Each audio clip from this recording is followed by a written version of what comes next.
തുടങ്ങാം. സ്ക്രീൻ കേൾക്കുന്നില്ലേ?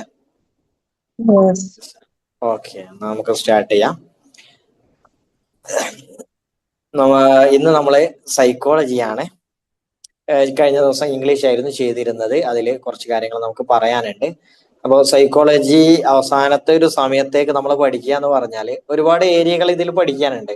പക്ഷെ നമ്മൾ പ്രീവിയസ് ഇയർ ക്വസ്റ്റ്യൻസ് ചെയ്യുന്ന സമയത്ത് ഒരുപാട് ഏരിയകൾ ഒരുപോലെ വരുന്നതുണ്ട്. ഒരുപോലെ വരിക എന്ന് പറഞ്ഞാല് ഒരു പ്രധാനപ്പെട്ട ഏരിയകളിൽ നിന്ന് ഒരുപാട് ക്വസ്റ്റ്യൻസ് ഒരുമിച്ച് എന്താ പറയാ, അത് ഉറപ്പായിട്ടും വരും. അപ്പൊ നമുക്ക് ഇന്ന് ഒരു ക്വസ്റ്റ്യൻ പേപ്പറിലെ ക്വസ്റ്റ്യൻസ് അത് അനാലിസിസ് ചെയ്യാം. അപ്പൊ അതും അതിന്റെ ഡീറ്റെയിൽഡ് ആയിട്ട് അല്ലെങ്കിൽ അതിന്റെ റിലേറ്റഡ് ആയിട്ടുള്ള കാര്യങ്ങൾ സ്ഥിരമായി വരുന്ന ഏരിയകൾ അതാണ് നമ്മൾ ഡിസ്കസ് ചെയ്യുന്നത്. അപ്പോ നമുക്ക് ഒരു ക്വസ്റ്റ്യൻസിന്റെ തുടക്കം മുതൽ അങ്ങനെ പോയാല് നിങ്ങൾക്ക് എവിടെയാണ് എങ്ങനെയാണ് പഠിക്കേണ്ടത് അവസാന ചില ആളുകൾ കുറെ നോക്കിയവരുണ്ടാവും. ചിലപ്പോൾ ഒരു ആവറേജ് നിലക്ക് കുറച്ച് ഭാഗങ്ങളൊക്കെ നോക്കിയവരുണ്ടാവും. തീരെ നോക്കാത്തവരും അവസാനത്തെ സമയത്തൊരു എന്താ പറയാ ആ ഒരു ഹറിബറിയില് ഏതൊക്കെ നോക്കണം നോക്കണ്ടെന്നൊക്കെ വിചാരിക്കും. പക്ഷെ നിങ്ങൾ എന്ത് ചെയ്യാന്ന് വെച്ചാല് നമ്മള് ഓരോ ടോപ്പിക്കുകൾ ആ ടോപ്പിക് ഒന്ന് നോട്ട് ചെയ്യാം. ടോപ്പിക്ക്, പിന്നെ നമ്മൾ ടോപ്പിക് എന്ന് പറഞ്ഞാൽ നമ്മളൊരു ക്വസ്റ്റ്യൻ കാണുന്നു, അതിൽ വരുന്ന കൺസെപ്റ്റ്, പിന്നെ അതിന്റെ ഓപ്ഷൻസ്. ഈ ഓപ്ഷൻസ് നിങ്ങൾ ജസ്റ്റ് നോട്ട് ചെയ്ത് വെക്കണം കേട്ടോ. ഞാൻ പറയുന്നത് വെച്ചാൽ നിങ്ങൾക്ക് അവസാനത്തെ സമയത്ത് ഞാൻ ഇതിന്റെ നോട്ട്സ് നോക്കട്ടെ, നിങ്ങളെ ഗ്രൂപ്പിൽ ഷെയർ ചെയ്യാൻ പറ്റുകയാണെങ്കിൽ ചെയ്യാം. എന്നാൽ അവസാന സമയത്ത് നിങ്ങൾക്ക് അതൊന്ന് റിവൈസ് ചെയ്ത് പോയാൽ മതി. എന്നാൽ ആ ഒരു ഏരിയ ക്ലിയർ ചെയ്യാൻ പറ്റും, നമ്മൾ എടുത്ത ഏരിയകളൊക്കെ. പിന്നെ നമുക്കറിയാം കുറെ ക്വസ്റ്റ്യൻസ് നിങ്ങൾ ആ ഒരു കോണ്ടെക്സ്റ്റ് വെച്ചിട്ട് എഴുതേണ്ടതാണ്. ഇപ്പൊ നിങ്ങൾ എന്റെ കൂടെ എന്ത് ചെയ്യാ, കമന്റ് ചെയ്യണം ചില ക്വസ്റ്റ്യൻസ് ഒക്കെ, എന്നാലേ നമുക്കൊരു ലൈവ് ഇന്ററാക്ഷൻ ആവും. അപ്പോ ഫസ്റ്റ് ഇത് ഒരു ക്വസ്റ്റ്യൻ പേപ്പർ ആണ്, ഇത് പ്രീവിയസ് ഇയർ ക്വസ്റ്റ്യൻസ് ആണ്. അപ്പൊ നിങ്ങൾക്ക് അതിന്റെ ഒരു രീതി പിവൈക്ക് ചെയ്യുമ്പോൾ തന്നെ മനസ്സിലാക്കാം. എന്നിട്ട് നമുക്ക് ഈ ക്വസ്റ്റ്യൻസിനൊരു എന്താ പറയാ, ക്വസ്റ്റ്യൻസ് എവിടെന്നാ വരുന്നത് ചോദിച്ചാല് നമുക്ക് ഇപ്പൊ DLED ഇല്ലേ, DLED ഇപ്പൊ കാറ്റഗറി 1. അപ്പോ അതിനെ കുറിച്ച് നമുക്ക് ആ ഒരു കാര്യങ്ങളൊക്കെ സൈക്കോളജി അതുപോലെ തന്നെ അതിന്റെ ടോപ്പിക്കുകളിൽ പറയുന്ന കുറെ ഏരിയകളാണ്. അതിപ്പോ DLED നമ്മൾ EVS അല്ലെ, എൻവയോൺമെന്റൽ സയൻസ്, സോഷ്യലുമായി ബന്ധപ്പെട്ട കാര്യങ്ങൾ, മാത്സ്, സയൻസ്, ഇങ്ങനെയുള്ള ടോപ്പിക്സുകൾ പഠിക്കുന്നു. അതിലൊരു പെഡഗോജി വരുന്നുണ്ട്. അപ്പൊ അതും അതുപോലെ തന്നെ അതിലുള്ള സൈക്കോളജി കൂടി രണ്ടും കൂടി മിക്സ് ചെയ്തിട്ടാണ് ചോദ്യങ്ങൾ വരുന്നത്. നിങ്ങൾ ആദ്യം അതാ മനസ്സിലാക്കേണ്ടത്. ഈ ക്വസ്റ്റ്യൻസ് വരുന്നത് അതിൽ നിന്നാണ്. സോ അത് കൃത്യമായിട്ട് എന്തിൽ നിന്നാണോ ക്വസ്റ്റ്യൻ ചോദിക്കുന്നത് അത് തന്നെ നമ്മൾ പഠിക്കുകയാണെങ്കിൽ കൃത്യമായിട്ട് ഒരുപാട് 90% അല്ലെ 95% നമുക്ക് ആൻസേഴ്സ് അതിൽ നിന്ന് കണ്ടെത്താൻ പറ്റും. പിന്നെ ചില സമയത്ത് ചോദ്യകർത്താവ് അങ്ങനെയുള്ള ചില നിങ്ങളെ പരീക്ഷിക്കാനൊക്കെ ക്വസ്റ്റ്യൻസ് ഇടുന്ന സമയത്ത് നിങ്ങൾക്ക് എന്ത് ചെയ്യാം, അത് നിങ്ങൾ ആ ക്വസ്റ്റ്യൻസ് വായിക്കുക, 4 ഓപ്ഷൻസ് വായിക്കുക, അതിൽ നിന്ന് നിങ്ങൾ പഠിച്ച കാര്യം അത് ഉപയോഗപ്പെടുത്തിയിട്ട് ഓപ്ഷൻസ് മനസ്സിലാക്കുക, എന്നിട്ട് എലിമിനേറ്റ് ചെയ്ത് നോക്കുക. അങ്ങനെയാണെങ്കിൽ ഒരു പരിധി വരെ ആൻസർ നിങ്ങൾക്ക് ചെയ്യാൻ പറ്റും. ഓക്കെ, ഇതിലൊരു ഫസ്റ്റത്തെ ക്വസ്റ്റ്യൻ എന്താണെന്ന് അറിയാം. അർത്ഥപൂർണമായ വാചിക പഠനത്തിന്റെ വക്താവ്. ഇപ്പോ ഈ ഒരു ക്വസ്റ്റ്യൻസ് പറഞ്ഞാല് ഓരോ എന്താ പറയാ സിദ്ധാന്തങ്ങള്, അങ്ങനെയുള്ള കൺസെപ്റ്റുകള്, ഈ ലേണിംഗ് തിയറീസ് ഒക്കെ ഉണ്ടല്ലോ, അത് കൊണ്ടുവരുന്ന പല രീതികൾ, പല വക്താക്കളും, ഇപ്പൊ സൈക്കോളജിസ്റ്റുകൾ അതുപോലെ തന്നെ ഇതുമായി ബന്ധപ്പെട്ട ആളുകൾ പലതും കൊണ്ടുവരുന്നുണ്ട്. ഇപ്പോ ഇതിൽ chief exponent of meaningful verbal learning theory, ഇതൊരു തിയറിയാണ്. Meaningful verbal learning theory പല ലേണിംഗ് തിയറിയിൽ പെട്ട ഒരു തിയറിയാണ്. അത് ആരാണ് അതിന്റെ വക്താവ്? വൈഗോഡ്സ്കി, ഗാഗ്നെ, പിയാഷെ, ഒസബെൽ. ഇതിന് ആൻസർ അറിയുന്നവരൊന്ന് കമന്റ് ചെയ്യോ? കഡി എന്ന് കമന്റ് ചെയ്തിട്ടുണ്ട്. ഓക്കെ, ഫൗസിയ, പക്ഷെ വെരി ഗുഡ്. അപ്പോ ഒസബൽ ആണ് ഇതിന്റെ ആൻസർ വരുന്നത്. നിങ്ങൾ ഇത് ഒസബൽ ആണെന്ന് നോക്കുന്ന സമയത്ത് തന്നെ നമുക്ക് മറ്റുള്ള 3 ഓപ്ഷൻസ് എക്സാമിന് ഈ ഓപ്ഷൻസ് എന്തൊക്കെ കാര്യങ്ങളാണ് അതിൽ നിന്ന് ചോദിച്ചത് എന്ന് പഠിക്കാം. അപ്പൊ ലേണിംഗ് തിയറീസ് ആണല്ലോ. അപ്പോ ഇതില് നമുക്ക് വൈഗോഡ്സ്കി എന്ന് പറഞ്ഞാൽ എപ്പോഴും ചോദിക്കുന്ന ഒരു അദ്ദേഹത്തെ കുറിച്ച് ഒരുപാട് ചോദ്യങ്ങൾ വരാറുണ്ട്. നമുക്ക് ആദ്യം വൈഗോഡ്സ്കിയുടെ ലേണിംഗ് തിയറീസ് ഒക്കെ ഒന്ന് നോക്കാം. 1 മിനിറ്റ്.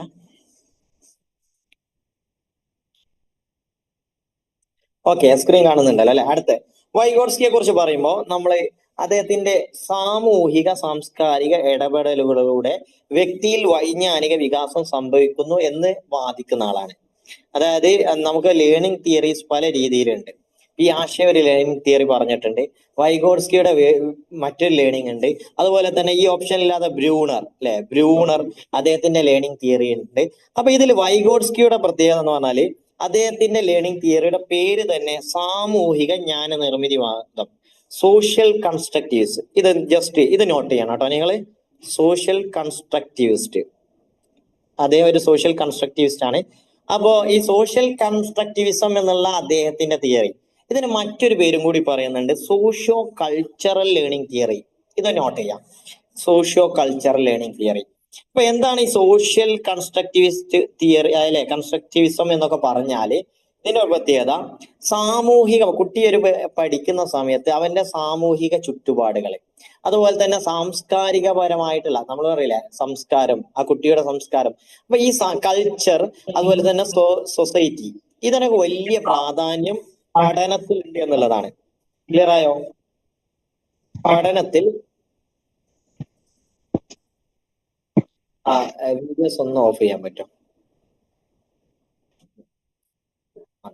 അപ്പൊ ഈ സൊസൈറ്റിക്ക് അതുപോലെ കൾച്ചറിന് വലിയ പ്രാധാന്യം ഉണ്ട് എന്നാണ് അദ്ദേഹം പറയുന്നത്. അപ്പൊ ഈ ഒരു ചോദ്യം വരാറുണ്ട്, അതിൽ നിങ്ങൾ നോക്കേണ്ടത് സാമൂഹിക ജ്ഞാന നിർമ്മിതവാദം അല്ല സോഷ്യൽ കൺസ്ട്രക്റ്റിവിസം എന്നുള്ള പോയിന്റ്, അതുപോലെ സോഷ്യോ കൾച്ചറൽ ലേണിംഗ് തിയറി എന്ന അതിന്റെ മറ്റൊരു പേരാണ് കേട്ടോ, സാമൂഹിക സാംസ്കാരിക പഠന സിദ്ധാന്തം എന്നറിയപ്പെടുന്നു.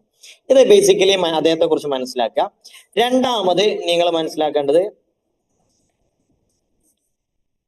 രണ്ടാമത് നോക്കാം, വൈഗോട്സ്കിയുടെ പ്രധാനപ്പെട്ട ഒരു കൺസെപ്റ്റ് ആണ് എന്ത്, zone of proximal development, ZPD. ഇതും ചോദിക്കാറുണ്ട്, പ്രധാനപ്പെട്ട ഒരു ഭാഗം. ഈ ZPDയിൽ നമ്മൾ മനസ്സിലാക്കേണ്ടത്, ZPD എന്ന് പറഞ്ഞാല് ഇപ്പൊ ഓരോ ലേണറില്ലേ അവർക്ക് സ്വന്തം നിലയിൽ എത്തിച്ചേരാവുന്ന ഒരു വികാസ തലം, അതുപോലെ തന്നെ മുതിർന്ന ആളിന്റെയോ അല്ലെ ഒരു അധ്യാപകന്റെയോ മാർഗനിർദ്ദേശ ഡയറക്ഷനിലൂടെ കുറച്ചുകൂടി ഉയർന്ന വികാര തലത്തിൽ എത്തിച്ചേരാൻ പഠിതാവിന് കഴിയുന്നു. അതായത് ലെവൽ ഓഫ് ആക്ച്വൽ, ഈ താഴെ അതായത് 3 ഘട്ടം, അതായത് ഇത് കുട്ടിക്ക് അവന്റെ നിലവിൽ ആക്ച്വൽ ഡെവലപ്മെന്റ്, നിലവിലുള്ള ഒരു ഡെവലപ്മെന്റ് ഉണ്ടാവില്ല, ലെവൽ ഓഫ് ആക്ച്വൽ ഡെവലപ്മെന്റ് എന്ന് പറയും. ആക്ച്വൽ ഡെവലപ്മെന്റ്, ആക്ച്വൽ ഡെവലപ്മെന്റ് ഇതാണ് ഏറ്റവും ബേസ്. ഇതിൽ നിന്ന് അപ്പൊ നമുക്ക് ഫസ്റ്റ് പറയാം, ലെവൽ ഓഫ് ആക്ച്വൽ ഡെവലപ്മെന്റ്. ഇത് ഇദ്ദേഹത്തിന്റെ ആദ്യത്തെ നില അല്ലെ, നിലവിലുള്ള അവന്റെ ആക്ച്വൽ ഡെവലപ്മെന്റ്, നിലവിലുള്ള അവസ്ഥ. പിന്നെ അവന് മറ്റൊരാളുടെ സഹായത്തോടു കൂടി എത്തിച്ചേരുന്ന ഒരു ലെവലാണ് level of potential development. Potential, നിങ്ങൾ ഇംഗ്ലീഷ് കൂടി, ചില ആളുകൾക്ക് ഇംഗ്ലീഷ് വേണമെന്ന് പറയാറുണ്ട്, അതുകൊണ്ടാണ് ഞാൻ അതുകൂടി പറയുന്നത്. പൊട്ടൻഷ്യൽ ഡെവലപ്മെന്റ്, ഈ 2 ഏരിയകൾ, ഇതിനിടയിലുള്ള ഒരു ഏരിയ കണ്ടോ, ഈ ഒരു ഏരിയ, ഈ ഏരിയക്കാണ് ZPD എന്ന് പറയാം, ZPD. അപ്പൊ ഞാൻ ഈ എക്സാമിന്, നമുക്കിപ്പോ നിങ്ങളിപ്പോ BEdനും DLEdനും ഒക്കെ പഠിച്ചു തന്നെയാണ്, പക്ഷെ നമ്മൾ എക്സാം പോയിന്റ് ഓഫ് വ്യൂവിൽ നിങ്ങൾ പഠിക്കേണ്ടത് ഇത് രണ്ടും പഠിക്കണം. ഇപ്പൊ ഇദ്ദേഹത്തിന്റെ concept zone of proximal development എന്താണെന്ന് പഠിക്കാം. അതെന്താണെന്ന് മനസ്സിലാക്കണമെങ്കിൽ എന്ത് ചെയ്യാ, ലെവൽ ഓഫ് ആക്ച്വൽ ഡെവലപ്മെന്റ് നിലവിലുള്ള, അതുപോലെ മറ്റൊരാളുടെ എന്താണ്, മറ്റൊരാളുടെ സഹായം, അതിന് അദ്ദേഹം പറയുന്ന ഒരു പേരുണ്ട്, മോർ നോളജബിൾ അതർ അല്ലെ, മറ്റ് അതർ എന്ന് പറയും, MKO. ഞാൻ എന്തിനാ അറിയോ ഇങ്ങനെയും പറയുന്നത്, MKO എന്ന് പറയാനുള്ള അദ്ദേഹം അവര് പഠിച്ചിട്ട് അങ്ങനെ പറയാനുള്ള കാരണം, ചിലപ്പോ ചില ക്വസ്റ്റ്യൻസിൽ MKO അതിന്റെ ഫുൾ ഫോം ഒക്കെ ചോദിക്കും. ഞാൻ പറഞ്ഞില്ല, ക്വസ്റ്റ്യൻസ് ഈ കേട്ടറ്റ് എക്സാമിന്റെ ഒരു വിജയ ശതമാനം എന്ന് പറഞ്ഞാല് നിങ്ങൾക്ക് അറിയാലോ, ഒരു 20-25% എന്ന് പറയാറുണ്ട്. അത് ഭയങ്കര ടഫ് ആയതുകൊണ്ടല്ല, നമ്മൾ ഇതിന്റെ ക്വസ്റ്റ്യൻസ് ഇപ്പോ നിങ്ങൾ ഇത് കഴിഞ്ഞപ്പോ PSC ഒക്കെ എഴുതാത്തവരാണെങ്കിൽ നിങ്ങൾ UPSA അതുപോലെ LPSA എക്സാം ഒക്കെ എഴുതാൻ പോകും, അതിലും സൈക്കോളജി ഉണ്ട്, പെഡഗോജി ചോദിക്കാറുണ്ട്. പക്ഷെ വളരെ സൂക്ഷ്മമായി നോക്കുകയാണെങ്കിൽ ആ 2 ചിലപ്പോ PSCയുടെ ക്വസ്റ്റ്യൻസിലും കേട്ടറ്റിന്റെ ക്വസ്റ്റ്യൻസിലുള്ള സൈക്കോളജിയിൽ ചെറിയ വ്യത്യാസങ്ങളുണ്ട്. നിങ്ങൾ പൊതുവായി പഠിക്കുന്ന സമയത്ത് നിങ്ങൾക്ക് സെയിം ആയിട്ട് തോന്നും. പക്ഷെ നമ്മൾ PSCയെ സംബന്ധിച്ച് പഠിക്കുന്ന, അത് നമുക്കറിയാലോ, PSCയിൽ മികച്ച റാങ്ക് കിട്ടിയാലേ നമുക്ക് അവിടെ ജോലി സാധ്യതയുള്ളൂ. അപ്പൊ റാങ്ക് ലിസ്റ്റിൽ വരിക എന്നുള്ളതല്ല, അതിനപ്പുറം അതിന്റെ ആദ്യത്തെ റാങ്കുകളിൽ കിട്ടുകയാണെങ്കിൽ. അപ്പൊ നമ്മൾ ഈ സൈക്കോളജിയുടെ സൂക്ഷ്മ തലങ്ങൾ അല്ലെങ്കിൽ ക്വസ്റ്റ്യൻസിൽ അവര് ഏതൊക്കെ ഏരിയകളിലേക്കാണ്, ഏതൊക്കെ ഭാഗങ്ങളാണ് അതിലേക്ക് പോകുന്ന ഏരിയകളൊക്കെ നമുക്ക് ഇതിനെക്കുറിച്ച് മനസ്സിലാക്കിയാലേ കിട്ടും. അതുപോലെ സൈക്കോളജിയിൽ നമ്മൾ പഠിച്ച സൈക്കോളജി തന്നെയാണെങ്കിലും കേട്ടിട്ട് ചോദിക്കുന്ന സൈക്കോളജിയുടെ ഒരു പ്രത്യേകതയാണ്. നമ്മൾ അതിന്റെ ക്വസ്റ്റ്യൻസിലൂടെ പോകുമ്പോൾ അത് മനസ്സിലാവും. നമ്മൾ നേരത്തെ ഒരുപാട് PYQs ചെയ്തിരുന്നു. അപ്പൊ അതിൽ നിന്ന് ചോദിച്ച കാര്യങ്ങളാണ് ഞാൻ ഇവിടെ എന്ത് ചെയ്യുന്നത്, ഈ നോട്ട്സുകളായിട്ട് പോയിന്റുകളായിട്ട് തരുന്നത്. അതുകൊണ്ടാണ് ഞാൻ ഈ പോയിന്റ് പറഞ്ഞത്. ഇത് നിങ്ങൾ നോട്ട് ചെയ്യണം കേട്ടോ. ഒന്നും എക്സ്ട്രാ പറയുന്ന ഒന്നും വെറുതെ പറയുന്നല്ല, അത് നിങ്ങൾ നോട്ട് ചെയ്ത് വെക്കുക. കാരണം നിങ്ങൾ ഇപ്പൊ എന്ത് ചെയ്യും, എക്സാമിനോടനുബന്ധിച്ച് റിവിഷൻ ചെയ്യുന്ന സമയത്ത് ഈ നോട്ട് ജസ്റ്റ് ഒന്ന് മറച്ചു നോക്കുക. ആ പോയിന്റ് മാത്രം നിങ്ങൾ മനസ്സിലൂടെ പോയാൽ, സ്കിമ്മിങ് ആൻഡ് സ്കാനിങ് എന്നുള്ളൊരു കൺസെപ്റ്റ് ഉണ്ടല്ലോ. അപ്പൊ നിങ്ങൾ ആ പോയിന്റിൽ ഫോക്കസ് ചെയ്യുക. പോയിന്റ് അറിയില്ലെങ്കിൽ ജസ്റ്റ് അതിനെക്കുറിച്ച് നോക്കിയാൽ മതി. അപ്പൊ ഇതാണ് വൈഗോട്സ്കിയുടെ സെപ്പീഡിയെ കുറിച്ച് പറയാനുള്ള, അത്ര പഠിച്ചാൽ മതി നിങ്ങൾ. പിന്നെ ഇതൊരു കൺസെപ്റ്റ് അല്ലെ, ഇവിടെ ഇപ്പോ കൺസെപ്റ്റ് ലെവലില് അല്ലെങ്കിൽ സന്ദർഭം തന്നിട്ട് ചോദിക്കാറുണ്ട്. ഞാൻ പറയാന്ന് വെച്ചാല് ഇപ്പോ ഉണ്ടല്ലോ, നമ്മുടെ ടീച്ചർ ഒരാളെ പഠിക്കാൻ വേണ്ടിയിട്ട് അല്ലെ, പഠനത്തിൽ എന്ത് ചെയ്യുന്നു, ഹിൻസുകൾ കൊടുക്കുന്നു അല്ലെ. കൺസെപ്റ്റ് മാപ്പ് അല്ലെ, നിങ്ങൾ കേട്ടിട്ടുണ്ട്, ഇതുമായി ബന്ധപ്പെട്ടാണ് കൺസെപ്റ്റ് മാപ്പ്. ഇത് നമുക്ക് അല്ലെ പെഡഗോജിയിലുള്ള ഒരു ഭാഗമാണ് കൺസെപ്റ്റ് മാപ്പ്. ഈ കൺസെപ്റ്റ് മാപ്പ് എന്തിനാണ് കൊടുക്കുന്നത്? ഹിൻസ്, അതുപോലെ ഹിൻസ് സൂചകങ്ങളൊക്കെ കൊടുക്കുന്നത് എന്തിനാണ്? അതായത് കുട്ടിക്ക് ആൻസർ പറഞ്ഞു കൊടുക്കാതെ, അവിടെ ചോദിക്കട്ടെ, ടീച്ചർ കുട്ടിക്ക് ആൻസർ പറഞ്ഞു കൊടുക്കുന്നു, അല്ലെങ്കിൽ ടീച്ചർ കുട്ടിക്ക് ഹിൻസുകൾ സൂചകങ്ങൾ നൽകുന്നു അല്ലെ, കൺസെപ്റ്റ്. അപ്പൊ ആ സമയത്ത് അത് നിങ്ങൾ മനസ്സിലാക്കുക. അവിടെ എന്താണ് സെപ്പീഡിയിൽ എന്ത് പ്രവർത്തനമാണ് ടീച്ചർ ചെയ്തിട്ടുള്ളത്? അവിടെ കുട്ടിക്ക് ഹിൻസ് കൊടുക്കുന്നു അല്ലെ, കൺസെപ്റ്റ് മാപ്പുകളും അതുമായി. അങ്ങനെ ഇതിന് പറയുന്ന പേരാണ്, ഈ ടീച്ചർ എന്ത് ചെയ്യുന്നു, ഹെൽപ്പ് ചെയ്യുന്നു, കുട്ടിക്ക് ഒരു താങ്ങ് കൊടുക്കുന്നു. അതിന് പറയുന്ന പേരെന്താ? നിങ്ങളൊന്ന് ടൈപ്പ് ചെയ്യോ. ഈ ZPD, സോൺ ഓഫ് പ്രോക്സിമൽ ഡെവലപ്മെന്റിൽ മറ്റൊരാളുടെ സഹായം വേണം. ഈ സഹായം കൊടുക്കുന്നതിന്, താങ്ങ് കൊടുക്കുന്നതിന് പറയുന്ന പേര് അതുകൂടി പറഞ്ഞ ഓക്കെ. സ്കഫോൾഡിങ് ഇതും പഠിച്ചു വെക്കണം. ഇതും പോയിന്റ് ആണ് കേട്ടോ. സ്കഫോൾഡിങ്ങും ഇതിലെ പോയിന്റ് ആണ്. ഇനി നമ്മൾ അതേ വൈഗോട്സ്കിയെ കുറിച്ച് പറയുന്ന സമയത്ത് ഞാൻ ഇതാ പറഞ്ഞില്ലേ, വ്യക്തിയെ കഴിവിന്റെ പരമാവധി ഉപയോഗപ്പെടുത്തി മുന്നേറാൻ സഹായിക്കുന്ന വൈജ്ഞാനിക ഘടന. ഇത് അതിലുള്ള ചിലപ്പോ ഇങ്ങനൊരു, ഇത് ഞാൻ പറയില്ല, ക്വസ്റ്റ്യൻ വരുന്ന സോയ്സ് DLEDന്റെ ഒക്കെ പുസ്തകങ്ങളിൽ ഈ രീതിയിൽ ചിലപ്പം വരും. നിങ്ങൾ കൺസെപ്റ്റ് നിങ്ങൾക്ക് അറിയാം, പക്ഷെ ഇതൊന്ന് നോക്കി വെക്കുക. വ്യക്തിയെ കഴിവിന്റെ പരമാവധി ഉപയോഗപ്പെടുത്തി മുന്നേറാൻ സഹായിക്കുന്ന വൈജ്ഞാനിക ഘടന. ഈ വൈജ്ഞാനിക എന്നൊക്കെ കേൾക്കുമ്പോ അല്ലെ, കൊഗ്നിറ്റീവ് എന്നൊക്കെ കേൾക്കുമ്പോൾ ഞെട്ടിപ്പോകരുത്. ഇത് എങ്ങനെ പറഞ്ഞാലും അതെന്താണ്? സ്കഫോൾഡിങ് ആണ് കേട്ടോ. സ്കഫോൾഡിങ് നമുക്ക് മനസ്സിലായല്ലോ. സ്കഫോൾഡിങ് എന്നാണ് മനസ്സിലായി. ഇനി നമ്മൾ വൈഗോട്സ്കിയെ കുറിച്ച് പറയുന്ന സമയത്ത് അദ്ദേഹത്തിന്റെ ഒരു കൺസെപ്റ്റ് റെസിപ്രോക്കൽ ടീച്ചിങ്. അതെന്താണ്? ടീച്ചിങ് ആണെന്നോ വിചാരിക്കരുത്. എന്താണ്?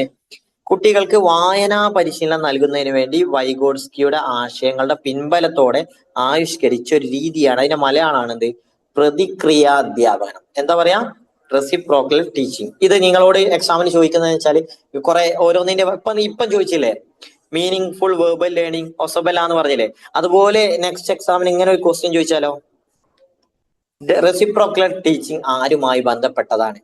അപ്പൊ നിങ്ങൾക്ക് ഈ ഒരു കൺസെപ്റ്റ് മനസ്സിലാക്കാൻ വേണ്ടിയിട്ടാണ് നമ്മൾ അത് പറയുന്നത്.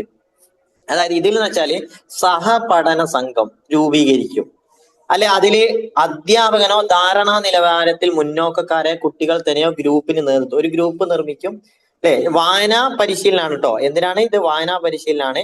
ഇവിടെ ഒരു ഗ്രൂപ്പ് നിർമ്മിക്കും. ആ ഗ്രൂപ്പിൽ അധ്യാപകനോ അതല്ലെങ്കിൽ ആ ഗ്രൂപ്പിൽ ഏറ്റവും മികച്ച കുട്ടികൾ ഉണ്ടാവുമല്ലോ, അവരെ എന്ത് ചെയ്യുന്നു? ഗ്രൂപ്പിന് നേതൃത്വം നൽകുന്നു. എന്നിട്ട് 4 ഘട്ടങ്ങളിലാണ് ഇത് വായനാ പരിശീലനം. അപ്പോ ഇതിലൊരു ക്വസ്റ്റ്യനിങ്. അപ്പൊ ഇതും ജസ്റ്റ് അങ്ങനെ പഠിച്ചു വെച്ചാൽ മതി. ഇപ്പോ റെസിപ്രോക്കൽ ടീച്ചിങ്ങിന്റെ ഘട്ടങ്ങൾ ചോദിക്കുകയാണെങ്കിൽ ക്വസ്റ്റ്യനിങ്, പിന്നെ അതിനെ സമ്മറൈസ് ചെയ്യുക, സംഗ്രഹിക്കുക, പിന്നെ എക്സ്പ്ലൈനിങ് വിശദീകരിക്കുക, പ്രെഡിക്റ്റിംഗ് അല്ലെ. ഈ 4 കാര്യങ്ങളും ഇതിന്റെ നോട്ടായിട്ട് എന്ത് ചെയ്യാം, ക്ലിയർ ആയോ? നോട്ടായിട്ട് മനസ്സിലാക്കാം. ഈ ഭാഗങ്ങളാണ് ഇതിന്റെ പോയിന്റ്. ഇനി ഇനി ഇവിടെ നമ്മൾ മനസ്സിലാക്കേണ്ടത് ഗ്രൂപ്പ് എന്നുള്ള ഒരു കൺസെപ്റ്റ്. നമ്മൾ റെസിപ്രോക്കൽ ടീച്ചിങ്ങില് ഗ്രൂപ്പ് എന്നുള്ള ഒരു കൺസെപ്റ്റ് ഉണ്ടല്ലോ. ഈ ഗ്രൂപ്പ് എന്നുള്ള കൺസെപ്റ്റ് വൈഗോട്സ്കിയുടേതാണ്. അദ്ദേഹത്തിന്റെ പഠന രീതികളില് കൊളാബറേറ്റീവ് ലേണിംഗ്, അതുപോലെ തന്നെ എന്തുണ്ട്, ഡയലോജിക്കൽ ലേണിംഗ്, സംവാദാത്മകം അല്ലെ, സഹകരണാത്മകം. ഇത് പറയുന്നതാണ് സഹകരണാത്മകം. നിങ്ങൾ അതൊന്ന് ജസ്റ്റ് ആലോചിക്കണം കേട്ടോ.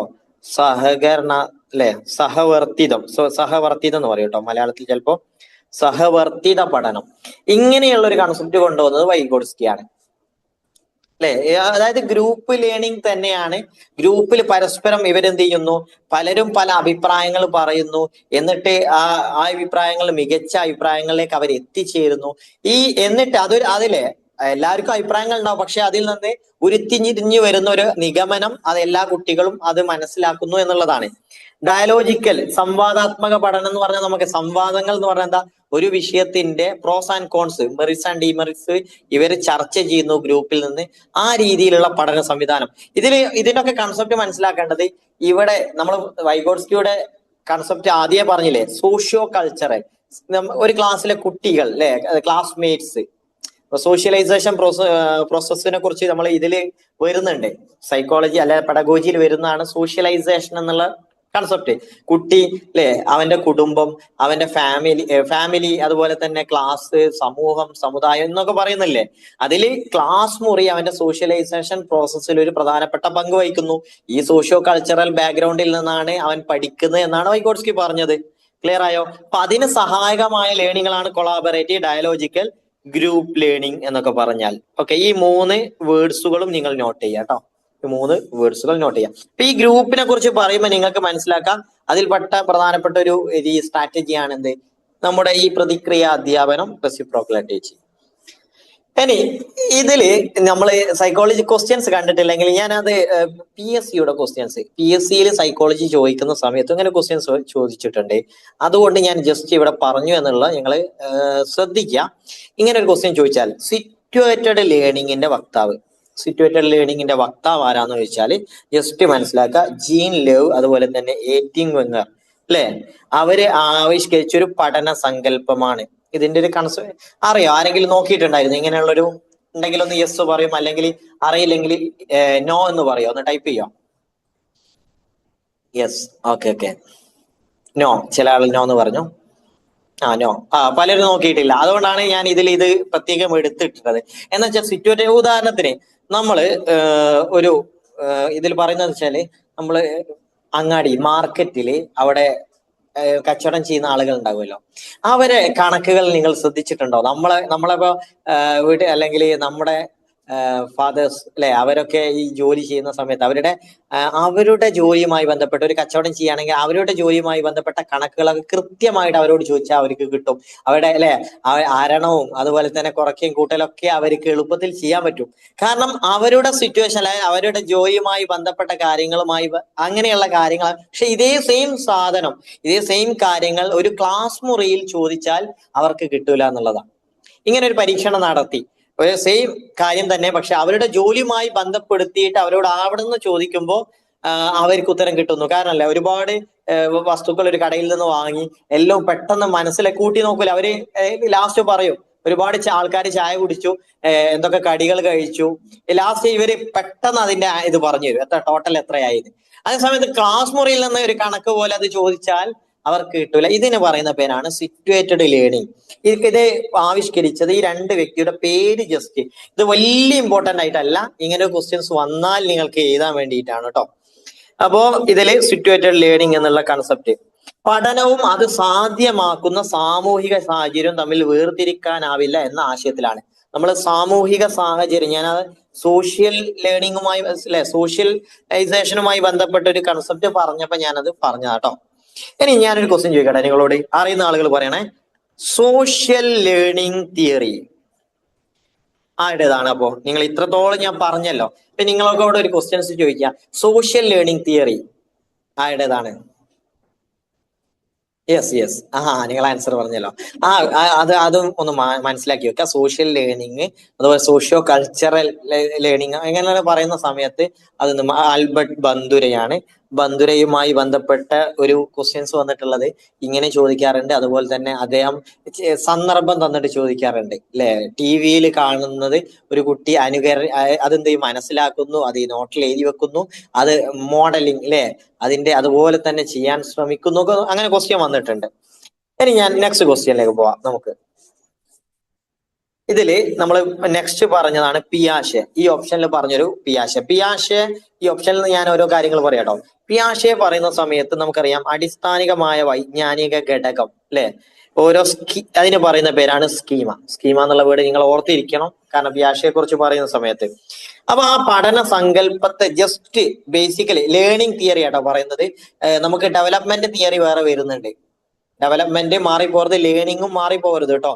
ഇതില് ഇവിടെ പിയാഷയുടെ ലേണിംഗ് തിയറിയിൽ വരുന്ന രണ്ട് കൺസെപ്റ്റ് ആണ് എന്ത്?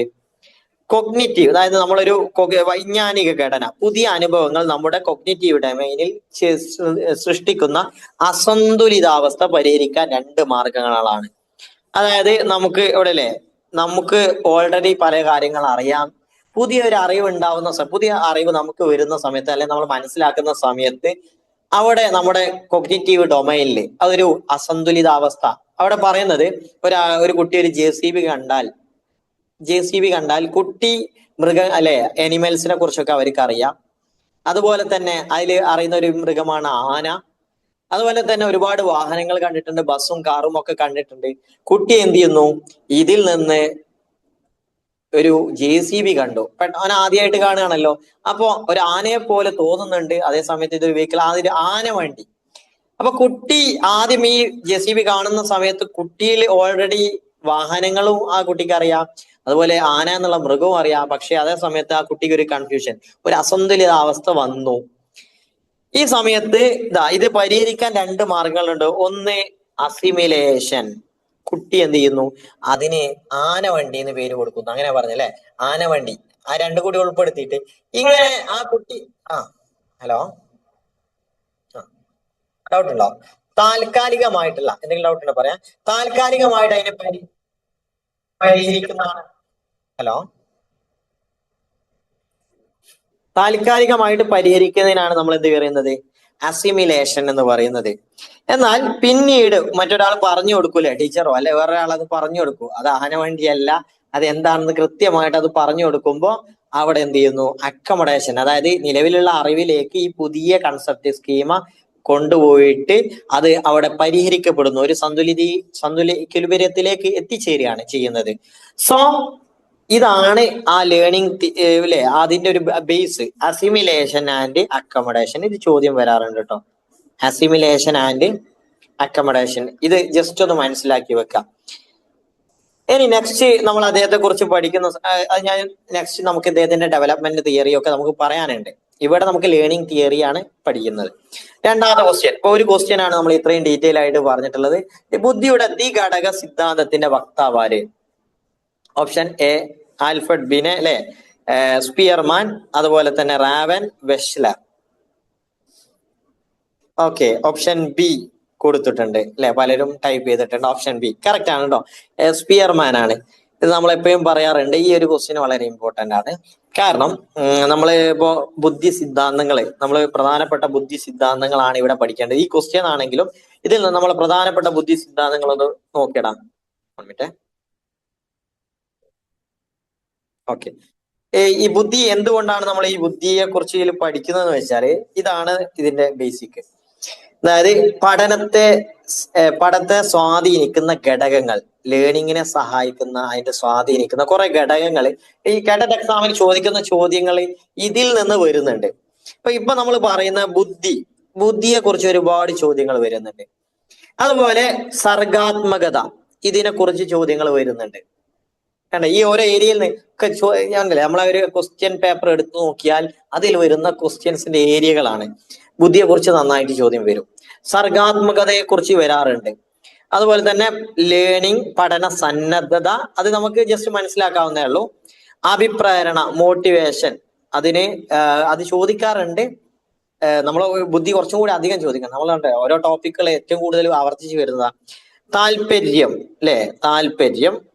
അതുപോലെ അഭിക്ഷമത, മോട്ടിവേഷൻ ആട്ടോ ഇവിടെ, മോട്ടിവേഷൻ, അഭിക്ഷമത, ആപ്റ്റിറ്റ്യൂഡ്, അതൊക്കെ ചോദ്യം വരാറുണ്ട്. പക്ഷെ അത് അത്ര കൂടുതൽ ചോദ്യം വരാറില്ല കേട്ടോ. കേട്ടറ്റ് എക്സാമിന്റെ ഇതിലാണ് നമ്മൾ പറയുന്നത്. നമ്മൾ സൈക്കോളജിയിൽ അത് പഠിക്കുന്നുണ്ടെങ്കിലും. പിന്നെ ഉത്കണ്ഠ, ചില ചോദ്യങ്ങൾ വരുന്നുണ്ട്. ഉത്കണ്ഠ, ശ്രദ്ധ, ഓർമ്മ, മെമ്മറി. നമ്മൾ പലപ്പോഴും നിങ്ങൾ മെമ്മറിയെ കുറിച്ച് പഠിക്കാറുണ്ട്. മെമ്മറി പഠിക്കണം, ജസ്റ്റ് അതിനെ കുറിച്ച് മനസ്സിലാക്കി വെക്കട്ടോ. നമ്മൾ ഈ അടുത്ത് കുറെ ക്വസ്റ്റ്യൻസിൽ അങ്ങനെ മെമ്മറി വന്നതായി കണ്ടിട്ടില്ല, എങ്കിലും ആ ചോദ്യങ്ങൾ വരാറുണ്ട്, അപൂർവമായിട്ട് ചോദ്യങ്ങൾ വരാറുണ്ട്. പിന്നെ മറവി അല്ലെ, പിന്നെ പഠന ശൈലി, ലേണിംഗ് സ്റ്റൈല്, പഠന വേഗം, മെച്യൂരിറ്റി, അതുപോലെ പഠനാന്തരീക്ഷം, കുടുംബ സാമൂഹിക ഘടകങ്ങള്, മനോഭാവം, ആറ്റിറ്റ്യൂഡ്, അതുപോലെ വൈകാരികാവസ്ഥ. ഇതിൽ ഇപ്പൊ നമ്മൾ ഈ ഏരിയയിൽ നിന്നുള്ള ചോദ്യങ്ങൾ വരും. ചില ഏരിയകളാണ് കൂടുതലായിട്ട് വരുന്നത്. പക്ഷെ നമ്മൾ ഈ എല്ലാ ഏരിയയും ജസ്റ്റ് ഒന്ന് മനസ്സിലാക്കി വെക്കാം. നിങ്ങൾ എക്സാമിന് ഇതുവരെ നോക്കിയതിൽ നിന്ന് ഏരിയകൾ ഏതെങ്കിലും നോക്കാത്തതുണ്ടെങ്കിൽ ജസ്റ്റ് അതൊന്ന് മനസ്സിലാക്കുക. ഇനി ബുദ്ധിയെ കുറിച്ച് നമ്മൾ ഇവിടെ ഫസ്റ്റ് പറയാൻ പോകുന്നത് എന്താ, ബുദ്ധി സിദ്ധാന്തങ്ങൾ ജസ്റ്റ് നോക്കി വെക്കുക. യൂണിറ്ററി തിയറി, മൊണാർക്കിക് തിയറി, അതുപോലെ തന്നെ മെന്റൽ ഫാക്ടർ, മനോഘടക സിദ്ധാന്തം, ടു ഫാക്ടർ തിയറി. ഇത് ഇമ്പോർട്ടന്റ്. ഇതെല്ലാം അതുപോലെ പഠിക്കണമെന്നല്ല, പ്രധാനമായിട്ട് വരുന്നൊരു ഭാഗമാണ് ഏത്, ടു ഫാക്ടർ തിയറി. അതുപോലെ തന്നെ തോണ്ടേക്കിന്റെ multi factor, Thurstone group factor, JP Guilford. ഇതൊരു ഇമ്പോർട്ടന്റ് കേട്ടോ. നിങ്ങൾ ഇമ്പോർട്ടന്റ് ആയിട്ട് അവസാന നിമിഷം ഞാൻ പറയുന്നത് എല്ലാം നോക്കണം. പക്ഷെ നമ്മൾ അവസാന നിമിഷം നിങ്ങൾ നോക്കേണ്ട രണ്ട് പ്രധാനപ്പെട്ട ഭാഗങ്ങളാണ്. ഇപ്പൊ ഇനി ഇതിൽ പറയാതെ കുറച്ച് കണ്ട് മൾട്ടിപ്പിൾ, ഹവാർഡ് ഗാർണറുടെ മൾട്ടിപ്പിൾ ഇന്റലിജൻസ്, അതെന്തായാലും നോക്കണം. നിങ്ങൾ നോക്കിയിട്ടുണ്ടാവും, അത് എന്തായാലും നോക്കേണ്ട ഒരു ഭാഗമാണ്. പിന്നെ അതിൽ വരുന്നത് ഗിൽഫോർഡിന്റെ ഇതില്ലേ, ഇത് നമ്മള് ഗിൽഫോർഡിന്റെ സ്ട്രക്ചർ ഓഫ് ഇന്റലക്ട് മോഡൽ കേട്ടോ, 3 ഫേസസ് തിയറി. പിന്നെ വേറെ ഒന്നുണ്ട്, ഈ 3 എന്ന് പറയുമ്പോൾ നമ്മൾ കൺഫ്യൂസ്ഡ് ആവരുത്. ഇത് 3 ഫേസസ് തിയറിയാണ് അല്ലെ. അതിന് മറ്റൊരു പേര് സ്ട്രക്ചർ ഓഫ് ഇന്റലക്ട് മോഡൽ എന്ന് പറയും. എന്നാൽ ട്രയാർക്കിക് എന്നുള്ള ഒരു തിയറി നിങ്ങൾ പഠിച്ചിട്ടുണ്ടോ? ട്രയാർക്കിക് പഠിച്ചിട്ടുണ്ടോ? ഉണ്ടെങ്കിൽ ആരാണ് ട്രയാർക്കിക് തിയറിയുടെ വക്താവ് എന്ന് ടൈപ്പ് ചെയ്യാം. അതുല്യ, വെരി ഗുഡ്. അവര് നന്നായിട്ട് പെർഫോം ചെയ്യുന്നുണ്ട്. തീർച്ചയായിട്ടും നിങ്ങൾ എക്സാമിനോട് അടുക്കുന്ന സമയത്ത് നിങ്ങൾ ഈ തരുന്ന ആൻസേഴ്സ് നിങ്ങൾക്ക് ഒരു കോൺഫിഡൻസ് നൽകും. കാരണം അങ്ങനെയാണ്, ക്വസ്റ്റ്യൻസ് വരുന്ന സമയത്ത് നിങ്ങൾക്ക് ആൻസർ ചെയ്യാൻ പറ്റുന്നുണ്ടോ എന്നുള്ളതാണ്. ഇപ്പം പറ്റുന്നുണ്ടോ, എക്സാമിന് പറ്റുന്നുണ്ടോ എന്നൊക്കെ നമ്മളെ അതെ, വെരി ഗുഡ്. സ്റ്റേൺബർഗ് ആണ്, സ്റ്റേൺബർഗ്. ആ ട്രയാർക്കിക് തിയറി നിങ്ങൾ ജസ്റ്റ് നോക്കി വെക്കണം കേട്ടോ. ഞാൻ പറഞ്ഞല്ലോ എന്താണ്, ചാൾസ് ടു ഫാക്ടർ തിയറി, ഗിൽഫോർഡിന്റെ structure of intellect, multiple intelligence, triarchic. ഇതില് നമ്മള് സ്റ്റേൺബർഗ് അല്ലെ, കാറ്റിലിന്റെ തിയറിയെ കുറിച്ച് ജസ്റ്റ് പറഞ്ഞുതരാം. ബുദ്ധിയെ റെയ്മണ്ട് കാറ്റിലിനെ എന്ത് ചെയ്തു, ഫ്ലൂയിഡ് ഇന്റലിജൻസ്, ക്രിസ്റ്റലൈസ്ഡ് ഇന്റലിജൻസ്. ഇതില് വളരെ ഇമ്പോർട്ടന്റ് ആണ്. ഈ രണ്ട് വേർഡും നിങ്ങൾ പഠിച്ചു വെക്കുക. റെയ്മണ്ട് കാറ്റിലിന്റെ ഫ്ലൂയിഡ് ഇന്റലിജൻസ്, ക്രിസ്റ്റലൈസ്ഡ് ഇന്റലിജൻസ്. ഇപ്പൊ നമുക്കറിയാം, ഓൾറെഡി ഒരാൾക്കുള്ള അനുഭവങ്ങളിലൂടെ ഒക്കെ കിട്ടുന്ന സാധാരണ രീതിയിലുള്ള അവരുടെ എന്തല്ലോ നോളജ് അല്ലെങ്കിൽ ഇന്റലിജൻസിനാണ് നമ്മൾ ഫ്ലൂയിഡ് ഇന്റലിജൻസ് എന്ന് പറയാം, സാധാരണ ഗതിയിൽ ഉണ്ടാവുന്നത്. അതേ സമയത്ത് കുറച്ചും കൂടി അവർ മനസ്സിലാക്കി പഠിച്ചെടുക്കുന്ന അതിനാണ് നമ്മൾ ക്രിസ്റ്റലൈസ്ഡ് ഇന്റലിജൻസ് എന്ന് പറയാം. അതുപോലെ ഇതാണ്, ഇതിൽ നിങ്ങൾ എന്ത് ചെയ്യുക, ഇതിന്റെ ഈ രണ്ട് വേർഡും പഠിച്ചു വെക്കുക. ആരുടെ, കാറ്റിലിന്റെ ടു ഫാക്ടർ തിയറിയിൽ ക്രിസ്റ്റലൈസ്ഡ് ഇന്റലിജൻസും ഫ്ലൂയിഡിന്റെ ഖരബുദ്ധി, ദ്രവബുദ്ധി, ഈ രണ്ട് കാര്യങ്ങൾ ജസ്റ്റ് ഒന്ന് നോക്കി വെക്കാം. അതുപോലെ തന്നെ നമ്മൾക്ക് ട്രയാർക്കിക്കലും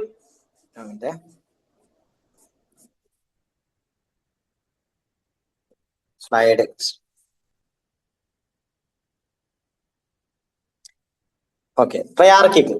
ട്രയാർക്കിക് തിയറിയിൽ അതിൽ ഉൾപ്പെടുത്ത ബുദ്ധികളെ ഏതൊക്കെയാണ്? ഒന്ന് കോമ്പണൻഷ്യൽ ഇന്റലിജൻസ്, രണ്ടാമത്തത് എക്സ്പീരിയൻഷ്യൽ ഇന്റലിജൻസ്, അതുപോലെ തന്നെ കോണ്ടക്സ്റ്റൽ ഇന്റലിജൻസ്.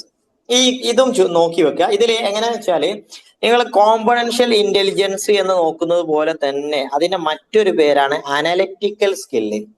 ആ രണ്ട് പേരും പഠിച്ചു വെക്കാം. അനലിറ്റിക്കൽ ഘടകാംശ ബുദ്ധി. മലയാളം ചിലപ്പോൾ നിങ്ങൾ നോക്കിയില്ലെങ്കിൽ ഇംഗ്ലീഷ്, കാരണം ബൈലിംഗൽ ആണല്ലോ.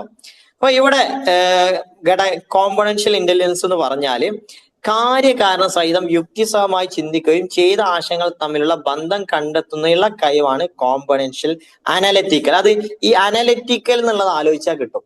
അനലിറ്റിക്കൽ എന്നുള്ളത് നമ്മൾ ആലോചിച്ചാൽ ഇതിനെക്കുറിച്ച് എന്ത് തരം ബുദ്ധിയാണെന്ന് നമുക്ക് മനസ്സിലാക്കാൻ പറ്റും. എന്നാൽ എക്സ്പീരിയൻഷ്യൽ, നമ്മുടെ അനുഭവം, എക്സ്പീരിയൻസ് എന്ന് പറഞ്ഞാൽ നമ്മുടെ അനുഭവം അല്ലേ. അനുഭവത്തിലൂടെ ഉള്ളതിന് നമുക്ക് കുറച്ചും കൂടി ക്രിയേറ്റിവിറ്റി സ്കില്ല്, അതിന്റെ മറ്റൊരു പേരാണ് ക്രിയേറ്റിവിറ്റി സ്കില്ല്. അതായത് പുതിയ പ്രശ്നങ്ങൾ പരിഹരിക്കുന്ന ശേഷി. നമുക്ക് പുതുതായ എന്തെങ്കിലും പ്രശ്നങ്ങൾ വരുന്ന സമയത്ത് അല്ലെ, ആ സാഹചര്യത്തെ നമ്മൾ ക്രിയേറ്റീവായിട്ട് ഇടപെടല്ലേ. ഒരു ഐഡിയ നമ്മൾ എന്ത് ചെയ്യുക, അപ്പോൾ നമുക്ക് ക്രിയേറ്റിവിറ്റി ഉണ്ടെങ്കിൽ നമ്മൾ അതിന് പറ്റിയ അവിടെ ആ പ്രോബ്ലം സോൾവ് ചെയ്യാൻ പറ്റിയ കാര്യങ്ങൾ നമ്മൾ നമ്മുടെ ക്രിയേറ്റിവിറ്റിയിലൂടെ ഉണ്ടാക്കിയെടുക്കും. അതാണ്. അപ്പോൾ നമ്മൾ ആ രീതിയിൽ ആലോചിച്ചാൽ മതി. നമ്മൾ ഒരു പുതിയ പ്രശ്നം എക്സ്പീരിയൻസ് ചെയ്യുന്ന സമയത്ത് നമ്മൾ ക്രിയേറ്റിവിറ്റി യൂസ് ചെയ്യും എന്ന് ഒരു കോഡാടെ നോക്കി വെച്ചാൽ മതി. അതുപോലെ ക്രിയാത്മകതയും ഉൾക്കാഴ്ചയും, ഈ ക്രിയേറ്റിവിറ്റി എന്നുള്ള വേർഡ് നിങ്ങൾ അത് പഠിക്കണം. സർഗാത്മകത, അതുപോലെ തന്നെ ഉൾക്കാഴ്ച, അല്ലെ, ഉൾക്കാഴ്ചയും ആവശ്യമുള്ള പ്രശ്നങ്ങൾ സ്വതന്ത്രമായി കൈകാര്യം ചെയ്യാൻ സാധിക്കുന്നു. അതാണ് അനുഭവാർജിത ബുദ്ധി. മൂന്നാമത് കോണ്ടക്സ്റ്റൽ ഇന്റലിജൻസ്, അത് പ്രാക്ടിക്കൽ സ്കില്ലാണ്. Okay, analytical, creativity, practical. അപ്പൊ അത് നോക്കൂ, സാഹചര്യങ്ങൾക്കനുസരിച്ച് പെരുമാറും അവരെ തനിക്ക് അനുകൂലമായി മാറ്റാനുള്ള കഴിവാണിത്. വിവിധ സാഹചര്യങ്ങളിൽ ബുദ്ധിയുടെ വിവിധ ആവിഷ്കാരങ്ങളാണ് വിലമതിക്കപ്പെടുന്നത്. ഒരേ സാഹചര്യത്തെ ബുദ്ധിപരമായ പ്രവൃത്തി മറ്റൊരു സാമൂഹിക സാഹചര്യത്തിൽ അത് ബുദ്ധിപരമായിരിക്കില്ല. സോ ഇതിന്റെ മറ്റൊരു പേര് സ്ട്രീറ്റ് വൈസ് ഇന്റലിജൻസ്. ഈ വേർഡ് നോക്കാം. ഇതിൽ ഏതാണ് സ്ട്രീറ്റ് വൈസ് ഇന്റലിജൻസ് എന്ന് പറയുന്നത്? ഏതാണെന്ന് ചോദിച്ചാൽ നിങ്ങൾ എന്ത് ചെയ്യാം? കോണ്ടക്സ്റ്റുവൽ അതല്ലെങ്കിൽ പ്രാക്ടിക്കൽ ഇന്റലിജൻസ് എന്ന് നോക്കി വെക്കാം. ജസ്റ്റ് നമുക്ക് ഇനി അതില് മൾട്ടിപ്പിൾ ഇന്റലിജൻസ് ഞാൻ പറഞ്ഞിട്ടില്ല, നമ്മൾ പറയാറുണ്ട്. അത് നമുക്ക് എന്ത് ചെയ്യാം, നെക്സ്റ്റ് ഒരു ക്ലാസ്സിൽ എന്ത് ചെയ്യാം, അത് ഉൾപ്പെടുത്താം. ഓക്കെ, കാണുന്നുണ്ടോ സ്ക്രീന്?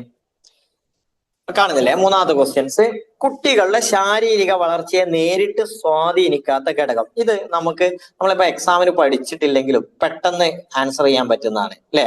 കിട്ടൂലേ?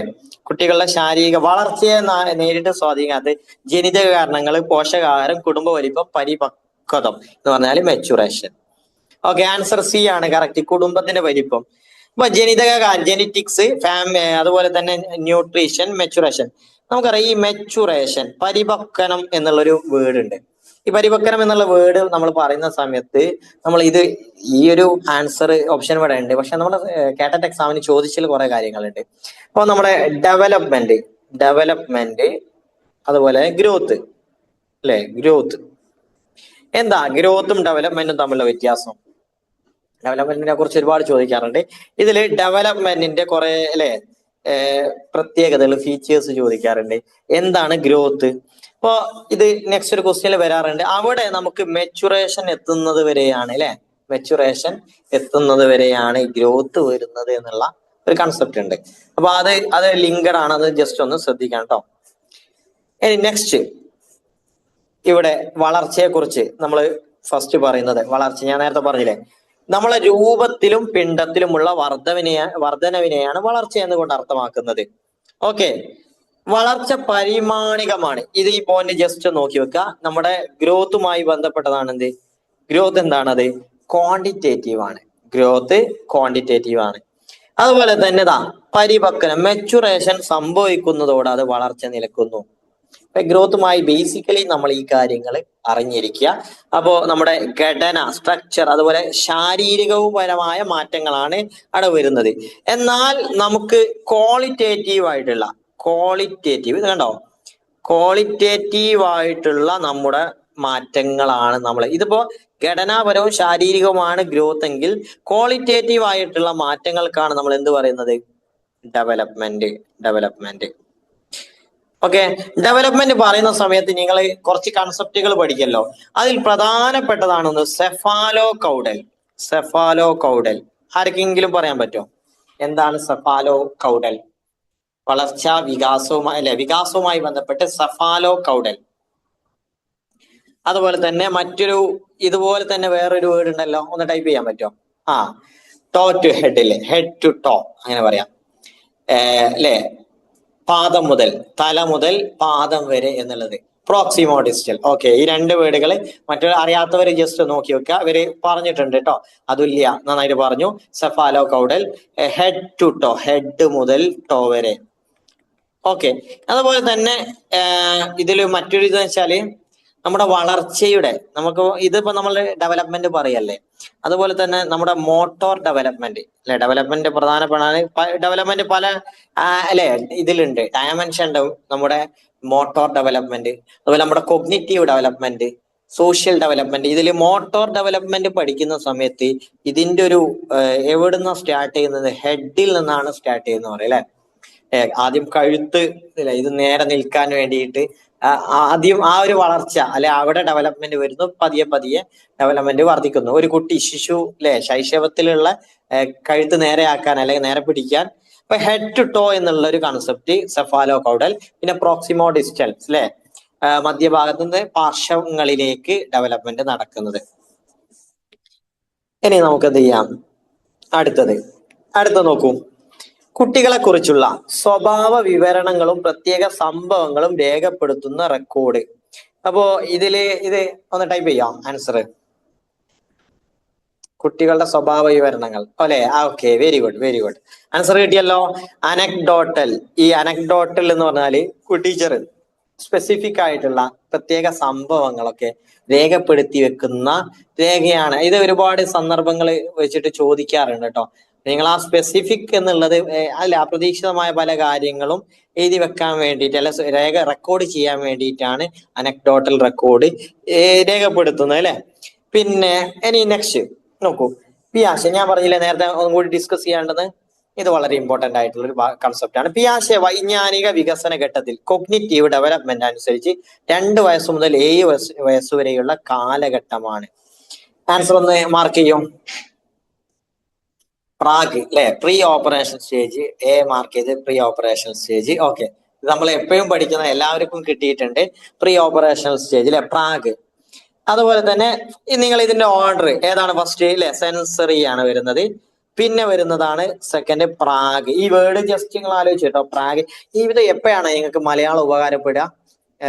മലയാളത്തിൽ ഇപ്പൊ പലരും കുട്ടികളും ഇംഗ്ലീഷും മലയാളം ഒരുമിച്ച് ചോദിക്കാറുണ്ട്. പക്ഷെ രണ്ടും നോക്കി വെക്കാനുള്ള കാരണം എന്ന് വെച്ചാൽ നിങ്ങളിതാ ഈ വർഷം എക്സാം വരും അല്ലെ, LPS UPS എക്സാം വരുന്ന സമയത്ത് നിങ്ങൾക്ക് അറിയില്ല ക്വസ്റ്റ്യൻസ് മലയാളത്തിലാണ്. അപ്പോ ഇങ്ങനെയുള്ള വേർഡുകൾ നമ്മൾ പഠിച്ചു വെച്ചാൽ ഔപചാരികം, പ്രാഗ്, ഐന്ദ്രിക ചാലഘട്ടം, വസ്തുനിഷ്ഠ അല്ലെ, കോൺക്രീറ്റ് ഓപ്പറേഷണൽ സ്റ്റേജ്, ഈ മനോവ്യാപാര ഘട്ടം, അത് അപ്പോൾ ഉപകാരപ്പെടും. കേട്ടിട്ട് നിങ്ങൾ പഠിക്കും, തീർച്ചയായിട്ടും നിങ്ങൾക്ക് അടുത്ത എക്സാമിന് അത് ഉപകാരപ്പെടും. അപ്പൊ ഏതായാലും ഇത് ഫസ്റ്റ് സെൻസറി ആണ്. സെൻസറി മോട്ടോർ സ്റ്റേജ് എത്ര വയസ്സ് മുതലാ? ഫസ്റ്റ് അല്ലെ, ഓക്കെ, അവര് ഓർഡർ കൊടുത്തിട്ടുണ്ട്. ഇത് ഫസ്റ്റ്, സെക്കൻഡ്, പിന്നെ കോൺക്രീറ്റ് അല്ലെ, തേർഡ് വരുന്നു ഫോമൽ. ഓക്കെ, എന്നാൽ ഞാൻ വേറൊരു ക്വസ്റ്റ്യൻ ചോദിക്കട്ടെ. പ്രീ ഓപ്പറേഷണൽ സ്റ്റേജുമായിട്ട് ഫസ്റ്റ് നമ്മൾ സെൻസറി അല്ലെ, സെൻസറി മോട്ടോർ സ്റ്റേജുമായി ബന്ധപ്പെട്ട് ബ്രൂണറുടെ കൊഗ്നിറ്റീവ് ഡെവലപ്മെന്റിൽ ഒരു ഘട്ടം ഉണ്ടല്ലോ, ടൈപ്പ് നിങ്ങൾ നോക്കിയിട്ടുണ്ടോ? ബ്രൂണറുടെ കൊഗ്നിറ്റീവ് അല്ലെ ഡെവലപ്മെന്റുമായി ബന്ധപ്പെട്ട് 3 ഘട്ടങ്ങൾ പറയുന്നുണ്ട്. ഓക്കെ, ഒബ്ജക്റ്റ് പെർമനൻസി ഒരാൾ ടൈപ്പ് ചെയ്തിട്ടുണ്ട്. അടുത്ത ആള് നിങ്ങൾ പറഞ്ഞോളേ, അതുല്യൊക്കെ അല്ലേ, ഫൗസിയ, നിങ്ങളൊന്ന് ടൈപ്പ് ചെയ്യോ. എനാക്റ്റീവ് സ്റ്റേജ്, അതുല്യ, വെരി ഗുഡ്. അപ്പൊ എനാക്റ്റീവ് സ്റ്റേജ് അതാണ് കേട്ടോ, എനാക്റ്റീവ്. അത് അറിയാത്തവര് ജസ്റ്റ് നോക്കിയോ. എനാക്റ്റീവ് സ്റ്റേജ് ഇത് ബ്രൂണറുടെ ഘട്ടങ്ങളാണ് അദ്ദേഹത്തിന്റെ അല്ലെ, പ്രവർത്തനങ്ങൾക്ക് കൂടുതൽ. നമുക്കറിയാം ഈ പ്രീ സെൻസറി മോട്ടോർ സ്റ്റേജ് എന്ന് പറഞ്ഞാൽ കുട്ടി ഇന്ദ്രിയങ്ങൾ അല്ലെ തൊട്ട് മനസ്സിലാക്കി, അങ്ങനെയാണ് ചുറ്റുപാടുകളെ മനസ്സിലാക്കുന്നത് അല്ലെ. കുട്ടിക്ക് അത് സ്പർശിക്കാനും അല്ലെ തൊട്ട് മനസ്സിലാക്കാനൊക്കെ പറ്റൂല. ഇന്ദ്രിയങ്ങൾ കൂടുതൽ യൂസ് ചെയ്ത് കാര്യങ്ങൾ ചുറ്റുപാടുകളെ മനസ്സിലാക്കാൻ കുട്ടി ഭാഷ വികസിച്ചു കൊണ്ടിരിക്കുകയല്ലേ. കുട്ടി ജനിക്കുമ്പോൾ തന്നെ ഭാഷ പറയുന്നില്ലല്ലോ. അപ്പൊ നിങ്ങൾ ആ ഒരു കൺസെപ്റ്റ് സെൻസറി, സെൻസ് അല്ലെ, മോട്ടോർ ചലനം ഇല്ലേ, അതാണ് ഐന്ദ്രിക ചാലഘട്ടം. ഇത് തന്നെയാണ് എനാക്റ്റീവ് എന്നുള്ളൊരു കൺസെപ്റ്റ്. എനാക്റ്റീവ് അല്ലെ, പ്രവർത്തനത്തിലൂടെ. ഇതാണ് ബ്രൂണറുടെ സ്റ്റേജിൽ ഇതിനോട് തുല്യമായത്. അതുപോലെ രണ്ടാമത്തത് പ്രീ ഓപ്പറേഷൻ അല്ലെ, പ്രീ ഓപ്പറേഷണൽ സ്റ്റേജിനോട് തുല്യമായത് ഏതായിരുന്നു? പ്രീ ഓപ്പറേഷണൽ സ്റ്റേജിനോട് തുല്യത എനാക്റ്റീവ്. അത് എനിക്ക് കിട്ടുമല്ലോ, iconic. Very good, iconic note ചെയ്തോളൂ കേട്ടോ. എന്നാൽ ലാസ്റ്റ് അടുത്ത ഇതിൽ 2 ഉണ്ട്. പക്ഷെ നിങ്ങൾ പറയൂ അതിൽ ഏതിനോടാണ് കണക്ട് ചെയ്യുന്നത്? മൂന്നാമത്തെ ബ്രൂണറുടെ സ്റ്റേജ് പിയാഷയുടെ സ്റ്റേജിന്റെ എത്രാമത്തെ? സിംബോളിക് ആണ്. മൂന്നാമത്തത് സിംബോളിക് ആണ്. അപ്പൊ ഒന്ന് എനാക്റ്റീവ് ആണ്, 2 ഐക്കണിക് ആണ്, മൂന്നാമത്തത് സിംബോളിക്. ഈ സിംബോളിക് ഏത് സ്റ്റേജുമായി കണക്റ്റഡ് ആണ്? സിംബോളിക് പിയാഷയുടെ ഏത്? Formal operation. Very good. ഏതാണ്? ഫോമൽ. നമ്മൾ ലാസ്റ്റ് ഘട്ടല്ലേ, 4ാമത്തെ ഘട്ടം, അതുമായിട്ടാണ് കണക്ട്. Formal operation stage. ഇത് ചോദ്യം വന്നതാണ്, ഞാൻ അതുകൊണ്ടാണ് പറഞ്ഞത്. നിങ്ങൾക്ക് ഇതിൽ നിന്ന് 2 കാര്യങ്ങൾ കിട്ടി. ഒന്ന് ബ്രൂണറുടെ സ്റ്റേജസ് കിട്ടി, അതിന്റെ എനാക്റ്റീവ്, ഐക്കണിക്, അതുപോലെ തന്നെ സിംബോളിക് എന്നുള്ള ഒരു കൺസെപ്റ്റ് കിട്ടി. അതിൽ നിന്ന് തന്നെ നിങ്ങൾ ഇത് കണക്ട് ചെയ്യാനും കൂടി പഠിച്ചു. ഓക്കെ, ക്ലിയർ അല്ലേ? ഇതുവരെ പറഞ്ഞത് പ്രതികരിക്കാത്തവരൊക്കെ ചില ആളുകൾ ഉണ്ടല്ലോ. നിങ്ങൾ ക്ലിയർ ആണെങ്കിൽ ഓക്കെ പറഞ്ഞോളൂ. നെക്സ്റ്റ് ഞാൻ അടുത്ത ക്വസ്റ്റ്യനിലേക്ക് പോവാം. അടുത്ത ക്വസ്റ്റ്യൻ അല്ലേ, ഇതിന്റെ ഡീറ്റെയിൽ ആയ കുറച്ച് കാര്യങ്ങൾ. നേരത്തെ ഒരാൾ ഓപ്ഷൻ ആൻസർ പറഞ്ഞ സമയത്ത് 1 മിനിറ്റ്. ഓക്കെ, നിങ്ങൾ എന്ത് ചെയ്യുക, എക്സാമിന് ഈ ഒരു ഏരിയ ഷോർട്ട് ആയിട്ട് പഠിക്കണം. ഷോർട്ട് ഇതിൽ ഇമ്പോർട്ടന്റ് ഞാൻ ചില മാർക്ക് ചെയ്തിട്ട് ഹൈലൈറ്റ് ചെയ്തിട്ടുണ്ട്, എക്സാമിന് സ്ഥിരമായിട്ട് വരുന്നത്. അപ്പോ ഐന്ദ്രിക കാലഘട്ടം 0 അല്ലെ 2 വയസ്സ് വരെയാണ്. ഇത് റിഫ്ലക്സുകൾ, സംവേദനം, ചലനം തുടങ്ങിയവരുടെ ചുറ്റുപാടുകൾ നിന്ന് ഗ്രഹിക്കുന്നു. നിങ്ങൾ അത് മനസ്സിലാക്കാം. മറ്റുള്ളവരെ അനുകരിക്കാൻ തുടങ്ങുന്നേ ഉള്ളൂ. സംഭവങ്ങൾ ഓർത്തു വെക്കാൻ ആരംഭിക്കുന്നു എന്നേ പറഞ്ഞിട്ടുള്ളൂ. പിന്നെ ഇത് പോയിന്റാണ് കേട്ടോ. വസ്തുസ്ഥൈര്യം, ഒബ്ജക്റ്റീവ് പെർമനൻസ്. ഞാനൊരു ചോദ്യം ചോദിക്കട്ടെ, ഐന്തിക കാലഘട്ടത്തിൽ ഒബ്ജക്റ്റീവ് പെർമനൻസ് ഉണ്ടോ ഇല്ലേ? യെസ് ഓർ നോ ആൻസർ പറയാം. നിങ്ങൾ ഇങ്ങനെ കേൾക്കും, ഉണ്ട്, യെസ്. എന്താണ് അപ്പോ ഒബ്ജക്റ്റീവ് പെർമനൻസ് എന്ന് പറഞ്ഞാല്? ഒബ്ജക്റ്റീവ് പെർമനൻസ് എന്ന് പറഞ്ഞാൽ നമ്മൾ ആദ്യം മനസ്സിലാക്കേണ്ടത് അല്ലെ, ഒരു വസ്തു നമ്മൾ ഈ കുട്ടിയുടെ കണ്ണിൽ നിന്ന് ഒരു വസ്തു കാണുന്നു, പിന്നെ അത് കണ്ണിൽ നിന്ന് മറഞ്ഞാലും കുട്ടിയിൽ ഉണ്ടാവുന്നു. പക്ഷെ ഈ തുടക്കഘട്ടത്തിൽ അത് ഉണ്ടാവുന്നില്ല. ഒബ്ജക്റ്റീവ് പെർമനൻസ് എന്നുള്ളത് ഈ ഐന്ദ്രിക കാലഘട്ടത്തിന്റെ പ്രത്യേകതയാണ് അല്ലെ. പക്ഷെ ഈ ഘട്ടത്തിന്റെ അവസാനമാണ്. അത് വീടൊന്ന് ശ്രദ്ധിക്കണേ. തുടക്കത്തിൽ ഉണ്ടാവുന്നില്ല, അവസാനം അത് ഡെവലപ്പ് ചെയ്യുന്നു എന്നാ പറയുന്നത് കേട്ടോ. തുടക്കത്തിൽ അത് ഉണ്ടാവില്ല. ഓക്കെ. പിന്നെ അല്ലെ, റിഫ്ലക്സ് പ്രവർത്തനങ്ങൾ ബോധപൂർവമായ പ്രവർത്തനങ്ങളിലേക്ക് അല്ലെ. റിഫ്ലക്സ് നിങ്ങൾക്ക് അറിയാലോ, റിഫ്ലക്സ് പ്രവർത്തനം കുട്ടി നിങ്ങൾ പഠിച്ചിട്ടാണല്ലോ. ഒരു തീ തൊട്ടാൽ പെട്ടെന്ന് അല്ലെ നമ്മൾ പറഞ്ഞു കൊടുക്കണോ അല്ലെ, തലച്ചോറിനെ ആലോചിച്ച് തീ തൊട്ടാൽ അല്ലെ ചൂട് പൊള്ളോ എന്നുള്ളത് ആലോചിച്ച് നിൽക്കേണ്ട ആവശ്യമില്ലല്ലോ, കുട്ടി പെട്ടെന്ന് വലിച്ചെടുക്കുന്നു. അപ്പൊ ഇങ്ങനെയുള്ള റിഫ്ലക്സ് പ്രവർത്തനങ്ങളിൽ നിന്ന് ബോധപൂർവമായ പ്രവർത്തനങ്ങളിലേക്കുള്ള മാറ്റങ്ങളും ഈ ഘട്ടത്തിലുണ്ട്. ഓക്കെ, നെക്സ്റ്റ് പ്രാഗ് മനോവ്യാപാര ഘട്ടം. ഇതില് 2 മുതൽ 7 വയസ്സ് വരെയാണ്. ഈ വയസ്സ് ജസ്റ്റ് ഒന്ന് മാർക്ക് ചെയ്ത് നിങ്ങളെ ഈ ഘട്ടങ്ങൾ പഠിച്ചേ. 2 വയസ്സ് ആലോചിക്കുക, പിന്നെ 7 വയസ്സ് വരെ. ഇതില് ഭാഷ വികസിക്കുന്നു. വസ്തുക്കളെ സൂചിപ്പിക്കുവാൻ പ്രതിരൂപങ്ങൾ, സിമ്പിൾസ് യൂസ് ചെയ്യുന്ന ഘട്ടമാണ് അല്ലെ ഈ ഒരു ഘട്ടത്തിൽ വസ്തുക്കളെ. അതുപോലെ തന്നെ ഇതാണ് ഇതിൽ ഇമ്പോർട്ടന്റ് കേട്ടോ. ഞാൻ ഇതിൽ മാർക്ക് ചെയ്തില്ല എങ്കിലും ഇപ്പൊ പറഞ്ഞുതരാം. ഇമ്പോർട്ടന്റ് എന്താണ്? ഈഗോസെൻട്രിക് തോട്ട്, ഈഗോസെൻട്രിക് അല്ലെ, അഹം കേന്ദ്രീകൃത ചിന്ത. മലയാളം അഹം കേന്ദ്രീകൃത ചിന്ത. ഓക്കെ, എന്താണ് ഈ ഒരു അഹം കേന്ദ്രീകൃത ചിന്ത എന്ന് പറഞ്ഞാല്? ലോകത്തെ തന്റെ വീക്ഷണകോണിലൂടെ കാണുന്നു. അവിടെ തന്നെ ഉണ്ട് അല്ലെ, കാര്യങ്ങൾ തന്റെ വീക്ഷണകോണിലൂടെ കാണുന്നതിനാണ് ഈഗോ. ഈ ഒരു ഘട്ടത്തിൽ കുട്ടിക്ക് ഉണ്ടാവുന്നതാണ്. അതുപോലെ സെൻട്രേഷൻ അല്ലെ, ഒരു വസ്തുവിന് പല രീതിയിലുള്ള കാര്യങ്ങൾ ഉണ്ടാവും അല്ലെ. ഇപ്പൊ നിറങ്ങൾ ഉണ്ടാവും, അതിന്റെ ഷേപ്പ് ഉണ്ടാവും, അങ്ങനെ ഒരുപാട് ഒരു വസ്തുവിന്റെ പ്രത്യേകതകൾ ഉണ്ടാവും. പക്ഷെ അതിൽ ഏതെങ്കിലും ഒന്ന് ഫോക്കസ് ചെയ്യുന്നു നമ്മൾ ആ ഒരു ഘട്ടത്തിലല്ലേ. ഇപ്പൊ കുട്ടികൾക്ക് കുറെ ബലൂണുകൾ കൊടുക്കുന്ന സമയത്ത് കുട്ടി അല്ലെ ചിലപ്പോ ചില നിറങ്ങളുള്ള ബലൂണുകൾ മാത്രം സെലക്ട് ചെയ്യുന്നു, ചില വസ്തുക്കൾ അങ്ങനെ ഉണ്ടല്ലോ. അപ്പൊ കുട്ടിക്ക് അങ്ങനെയുള്ള നിറങ്ങളിൽ മാത്രം ഫോക്കസ് ചെയ്യുക, അങ്ങനെയുള്ള ഒരു ഫോക്കസ് അല്ലെ, കേന്ദ്രീകൃതം, സെൻട്രേഷൻ. അപ്പൊ ആ ഒരു കൺസെപ്റ്റ് നമ്മളിങ്ങനെ വായിച്ചു പോകും, പക്ഷെ എന്താ സെൻട്രേഷൻ എന്നൊക്കെ അത് തീർച്ചയായിട്ടും ആലോചിച്ചിരിക്കാം. പിന്നെ നമ്മൾ എപ്പോഴും പറയുന്നത് ഇതും പോലെ ഇമ്പോർട്ടന്റ്, ഇറിവേഴ്സിബിലിറ്റി. ജസ്റ്റ് ഇത് മാറിപ്പോട്ടോ. പ്രീ ഓപ്പറേഷണൽ സ്റ്റേജിൽ കുട്ടിക്ക് ഉണ്ടാകുന്നതാണ് ഇറിവേഴ്സിബിലിറ്റി. അതായത് റിവേഴ്സിബിലിറ്റി. ഇതിപ്പം വേറെ രീതിയിൽ ചോദിക്കാം, പ്രാഗ് മനോവ്യാപാര ഘട്ടത്തിൽ കുട്ടിക്കുള്ള ഒരു പോരായ്മ എന്ത്?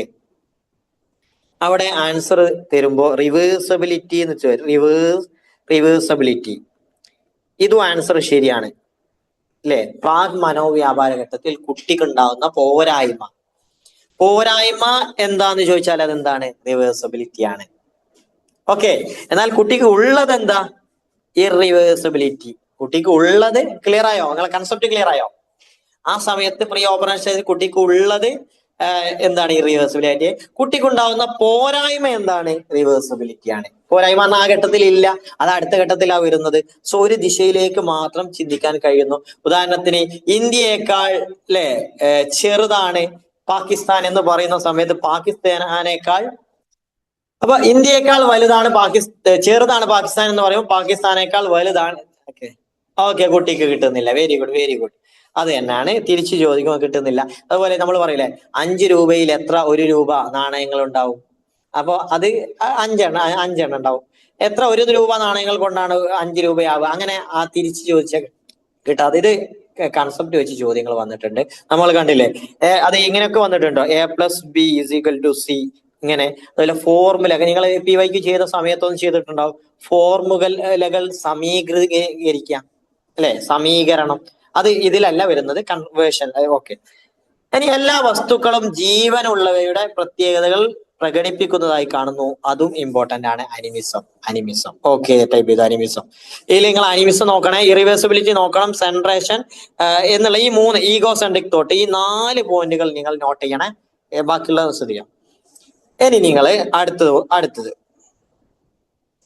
മൂന്നാമത്തേത്, ഇവിടത്തെ പ്രത്യേകതകൾ ഒന്ന് നോക്കൂ. ഒന്നാണ് മൂർത്ത മനോവ്യാപാര ഘട്ടം, കോൺക്രീറ്റ്.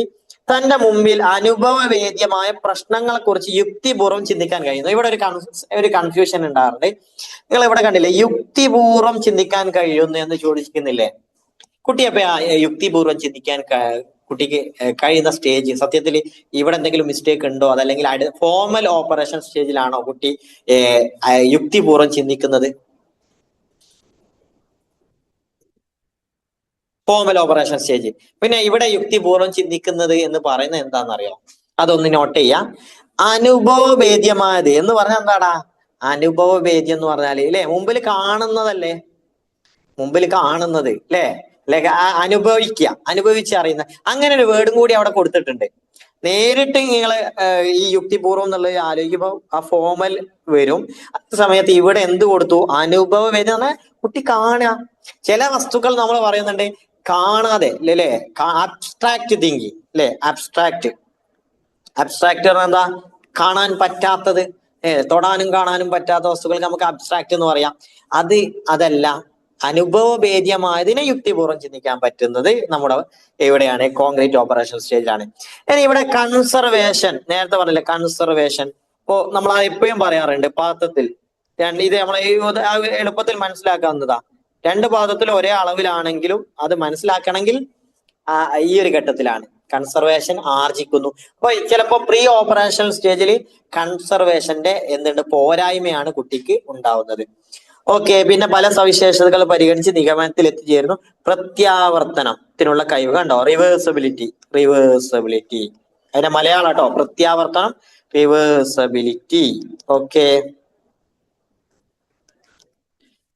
ഇനി നെക്സ്റ്റ് ഞാൻ അടുത്ത ഇതിലേക്ക് പോകുന്നു, ഫോർമൽ. ഇവിടെ കുറച്ചും കൂടി നോക്കൂ. ഭൂതം, വർത്തമാനം, ഭാവി, ഇതിനെ കുറിച്ച് മനസ്സിലാക്കുന്നു അല്ലെ, പരികൽപ്പനകൾ രൂപീകരിക്കുന്നു, ഹൈപ്പോതിസിസ് ഉണ്ടാക്കുന്നു. ഹൈപ്പത്തറ്റിക്കോ ഡിഡക്റ്റീവ് തിങ്കിങ് പറയാറുണ്ട് കേട്ടോ, ഹൈപ്പത്തറ്റിക്കോ ഡിഡക്റ്റീവ് തിങ്കിങ്. ഇതില് ഒരു കാര്യം ആലോചിക്കുക, തിങ്കിങ് എന്നുള്ള വേർഡ് പറയുന്ന സമയത്ത് തിങ്കിങ് ഇല്ലേ, ഇതിൽ നിങ്ങൾ തന്നെ എപ്പോഴും എക്സാം ചോദിക്കുന്നതാണ് ഇൻഡക്റ്റീവ്, ഡിഡക്റ്റീവ്. നോക്കിയിട്ടുണ്ടോ? ഇത് നോക്കിയിട്ടുണ്ടെങ്കിൽ യെസ് ഓർ നോ എന്ന് പറയോ? തിങ്കിങ്. Yes, very good. ഇത് നോക്കണേ, ഉറപ്പായിട്ടും വരും. ഇത് നമ്മൾ അന്ന് നിങ്ങളൊക്കെ പഠിക്കുന്നതായിരിക്കും. ഇതിന്റെ ആ കോഡ് ജസ്റ്റ് ഒന്ന് ഓർത്ത് വെച്ചാൽ മതി. DGP എന്ന് മാത്രം, അതായത് ഡിഡക്റ്റീവ് വരുന്ന ജനറേറ്റീവ് പർട്ടിക്കുലർ എന്നുള്ളതാണ്. അപ്പൊ അടുത്ത എന്തായിരിക്കും? ഇൻഡക്റ്റീവ്. ഇതിന്റെ ആഗമന ചിന്ത എന്നൊക്കെ പറയും അല്ലെ. പിന്നെ ഇതുപോലെ തന്നെ വരുന്നതാണ് എന്ത്? സംവ്രജനം, ഡൈവേർജൻ. അറിയോ ഡൈവേർജൻ തിങ്കിങ്? എന്താണ് ഡൈവേർജൻ തിങ്കിങ്? ഒരു കാര്യത്തിൽ നിന്ന് അല്ലെ പല വശങ്ങളിലേക്ക് ഡൈവേർജൻ എന്ന് പറഞ്ഞാൽ അതാണ്. ഇങ്ങനെ ഈ ഒരു പിക്ചർ നിങ്ങൾ ആലോചിച്ചാൽ മതി. ഒരു വിഷയത്തിൽ നിന്ന് അല്ലെ പലതിലേക്ക് പോകുന്നു. ഇതിൽ നിന്ന് വരുന്ന മറ്റൊരു കൺസെപ്റ്റ് ഉണ്ട് കേട്ടോ, ഈ തിങ്കിങ്ങുമായി ബന്ധപ്പെട്ട്. ഇത് ഞാൻ 2 ഓപ്ഷൻ തരാം.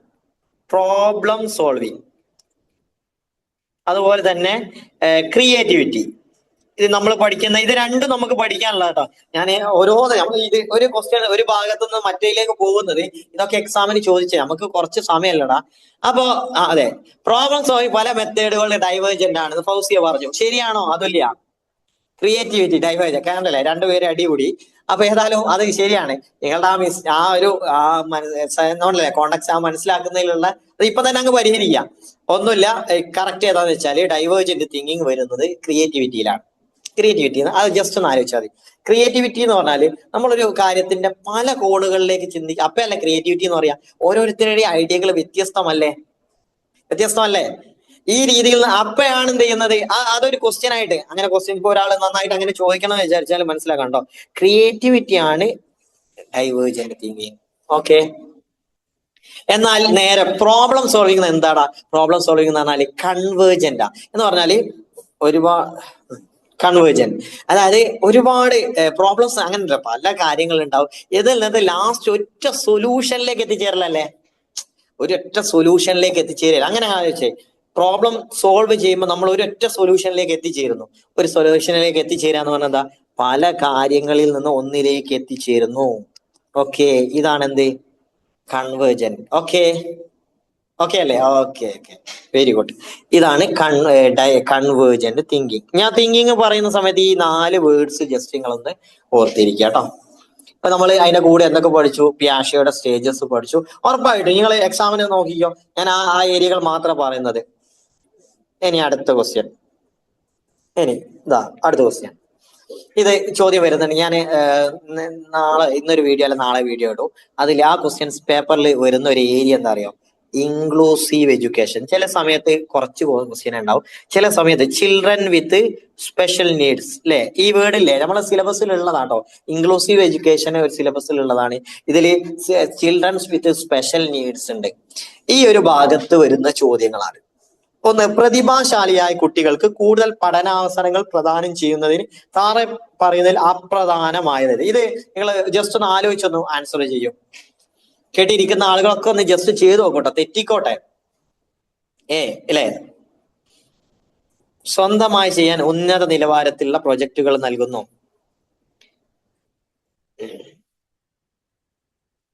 പ്രൊവൈഡിങ്, സി കൊടുത്തിട്ടുണ്ട്. പാഠ്യവൻ, അതെ അതെ. ഓക്കെ, ഇപ്പൊ മനസ്സിലായില്ലേ? ശരിക്കും ഇതൊരു സിമ്പിൾ ക്വസ്റ്റ്യനാ. പക്ഷെ നിങ്ങൾ ആ വായനയുടെ സ്പീഡ് എക്സാമിന് നമുക്ക് തെറ്റിപ്പോകുന്നത്. എന്തിനാണ് ഒരു ക്വസ്റ്റ്യൻസ് അങ്ങനെ തെറ്റിക്കുന്നത്?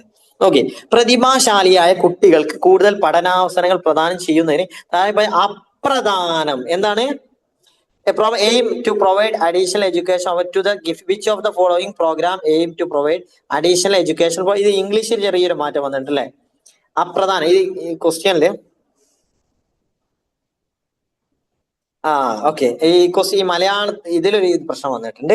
നമുക്ക് ഏതായാലും അപ്രധാനം എന്ന് പറഞ്ഞ് കൊടുക്കാം. അപ്പൊ നിങ്ങൾ സ്വന്തമായി ചെയ്യാൻ ഉന്നത നിലവാരമുള്ള പ്രൊജക്ടുകൾ നിങ്ങൾ മനസ്സിലാക്കേണ്ടത് ഗിഫ്റ്റഡ് ചിൽഡ്രൻ അല്ലേ, അങ്ങനെയുള്ള കുട്ടികൾക്ക് കുറച്ചും കൂടി അല്ലെ സ്വന്തമായി ചെയ്യാൻ കുറച്ചും കൂടെ നിലവാരം കൂടണം. ഈ വേറൊരു പ്രശ്നം നമ്മൾ ഇതിൽ നിന്ന് തന്നെ ചോദിച്ചിട്ടുണ്ട് കേട്ടോ. ഒരു ക്വസ്റ്റ്യൻസ് ഇങ്ങനെ വന്നിട്ടുണ്ട്. അതായത് ഒരു കുട്ടി ടീച്ചർ ക്ലാസ്സിലെ കുട്ടികൾക്ക് ഒരുപാട് വർക്കുകൾ കൊടുക്കുന്നു, എന്നാൽ ഒരു കുട്ടി പെട്ടെന്ന് എന്ത് ചെയ്യുന്നു, അത് ചെയ്തു തന്ന് മറ്റു കുട്ടികളെ ബുദ്ധിമുട്ടി. നിങ്ങൾ ആ ക്വസ്റ്റ്യൻ ചെയ്തിട്ടുണ്ടായിരുന്നോ? അപ്പൊ അവിടെ ഈ പ്രശ്നം എന്താ, എന്തുകൊണ്ടാണ് കുട്ടിക്ക് അങ്ങനെ സംഭവിച്ചത്? കുട്ടിക്ക് വളരെ ഈസിയാണ് ആ നോർമൽ കേസിൽ മറ്റു കുട്ടികൾ ചെയ്യുന്ന കാര്യങ്ങൾ. അപ്പൊ ആ കുട്ടി പെട്ടെന്ന് ചെയ്ത് പിന്നെ മറ്റു സമയം കണ്ടെത്തുമ്പോ അത് വെറുതെ ഇരിക്കുകയല്ലേ, മറ്റുള്ളവരെ ബുദ്ധിമുട്ടിക്കുന്നുണ്ട്. സോ ഇവിടെ നിന്ന് എന്ത് ചെയ്യാം, നമുക്ക് ആ ഒരു ഭാഗം മനസ്സിലാക്കാൻ ഉന്നത നിലവാരത്തിലുള്ള കൊടുക്കണം. ചിന്തോദീപകമായ പ്രൊവൈഡിങ് തോട്ട് പ്രൊവോക്കിംഗ് അസൈൻമെന്റ്, അതും അവർക്ക് കൊടുക്കാം. പാഠ്യവസ്തു ലളിതവൽക്കരിക്കുക. ലളിതവൽക്കരിക്കൽ അവർക്ക് ആവശ്യമുണ്ടോ? ഗിഫ്റ്റഡ് ചിൽഡ്രൻ ആവശ്യമില്ല. സോ ആൻസർ ഇതാണ് അല്ലെ, പഠനനിലവാര റെക്കോർഡ് കൃത്യമായിട്ട് സൂക്ഷിക്കുന്നു. ഏതായാലും നമുക്ക് അപ്രധാനമായപ്പോൾ, കാരണം ഈ ചോദ്യം തിരിച്ചാണ്, ഇതുപോലെയാണ്. Which of the following providing aim to provide അല്ലെ, following programme aim to provide additional education opportunity gifted children പറയുന്ന സമയത്ത് ഇതിൽ മറ്റുള്ളതൊക്കെ ശരിയാവും. സ്വന്തമായി ചെയ്യാൻ പറ്റുന്ന ഉന്നത നിലവാരത്തിലുള്ള ഇത് പ്രൊജക്ട് നൽകുന്നു, ചിന്തോദീപകമായ അസൈൻമെന്റുകൾ നൽകുന്നു. ഏതായാലും നിങ്ങൾ ക്വസ്റ്റ്യൻ മനസ്സിലാക്കുക. ചിലപ്പോൾ ക്വസ്റ്റ്യൻസിൽ മിസ്റ്റേക്ക് വരാറുണ്ട് കേട്ടോ. എക്സാമിന്റെ അത് നിങ്ങൾ ശ്രദ്ധിക്കട്ടോ. ഞാനിപ്പോ നമ്മളിപ്പോ വിവേക്ക് ചെയ്യുന്നു, ഇതിന്റെ ആൻസർ ഇങ്ങനെയല്ലല്ലോ അങ്ങനെയല്ലല്ലോ എന്നൊക്കെ ചിലപ്പോൾ നിങ്ങൾ കമന്റ് ഒക്കെ ഇടാറുണ്ട്. ചില ക്വസ്റ്റ്യൻസ് ഡിലീറ്റഡ് ആയിട്ടുള്ള ക്വസ്റ്റ്യൻസ് ഉണ്ടാവാറുണ്ട്. അപ്പൊ കാരണം 2 ഓപ്ഷൻസ് സെയിം ആയിരിക്കും. ചിലതിൽ ഏറ്റവും മോസ്റ്റ് സ്യൂട്ടബിൾ നമ്മൾ സെലക്ട് ചെയ്യണം. ഓക്കെ, ഞാൻ അടുത്ത ക്വസ്റ്റ്യൻ ചെയ്യാം. നമ്മുടെ സമയം പോയിട്ടുണ്ട്, നമുക്കൊന്ന് സ്പീഡാക്കാം.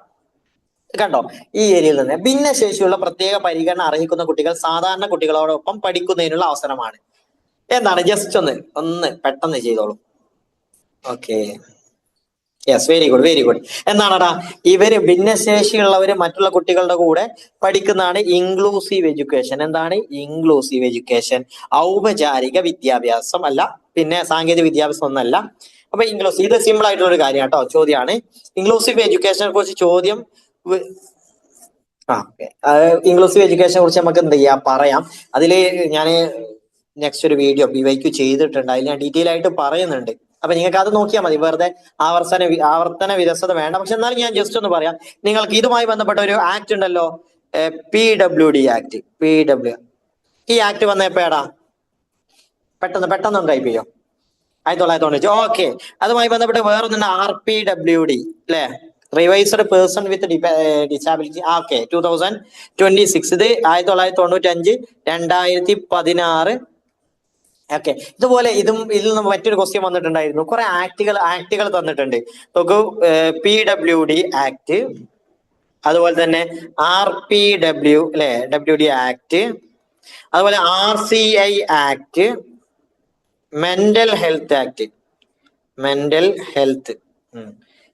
Health act. ഇതിൽ ആദ്യം വന്നത് ഏതാ? ഞാൻ ഇംഗ്ലീഷ് മലയാളമായ ഏതാ ഇതിൽ ആദ്യം വന്ന ആക്ട് ഏതാ? ക്രോണോളജിക്കലി ഫസ്റ്റ് വന്നത് ഏതാണെന്ന് ചോദിക്കാറുണ്ട്. ഏതായിരിക്കും നിങ്ങള്?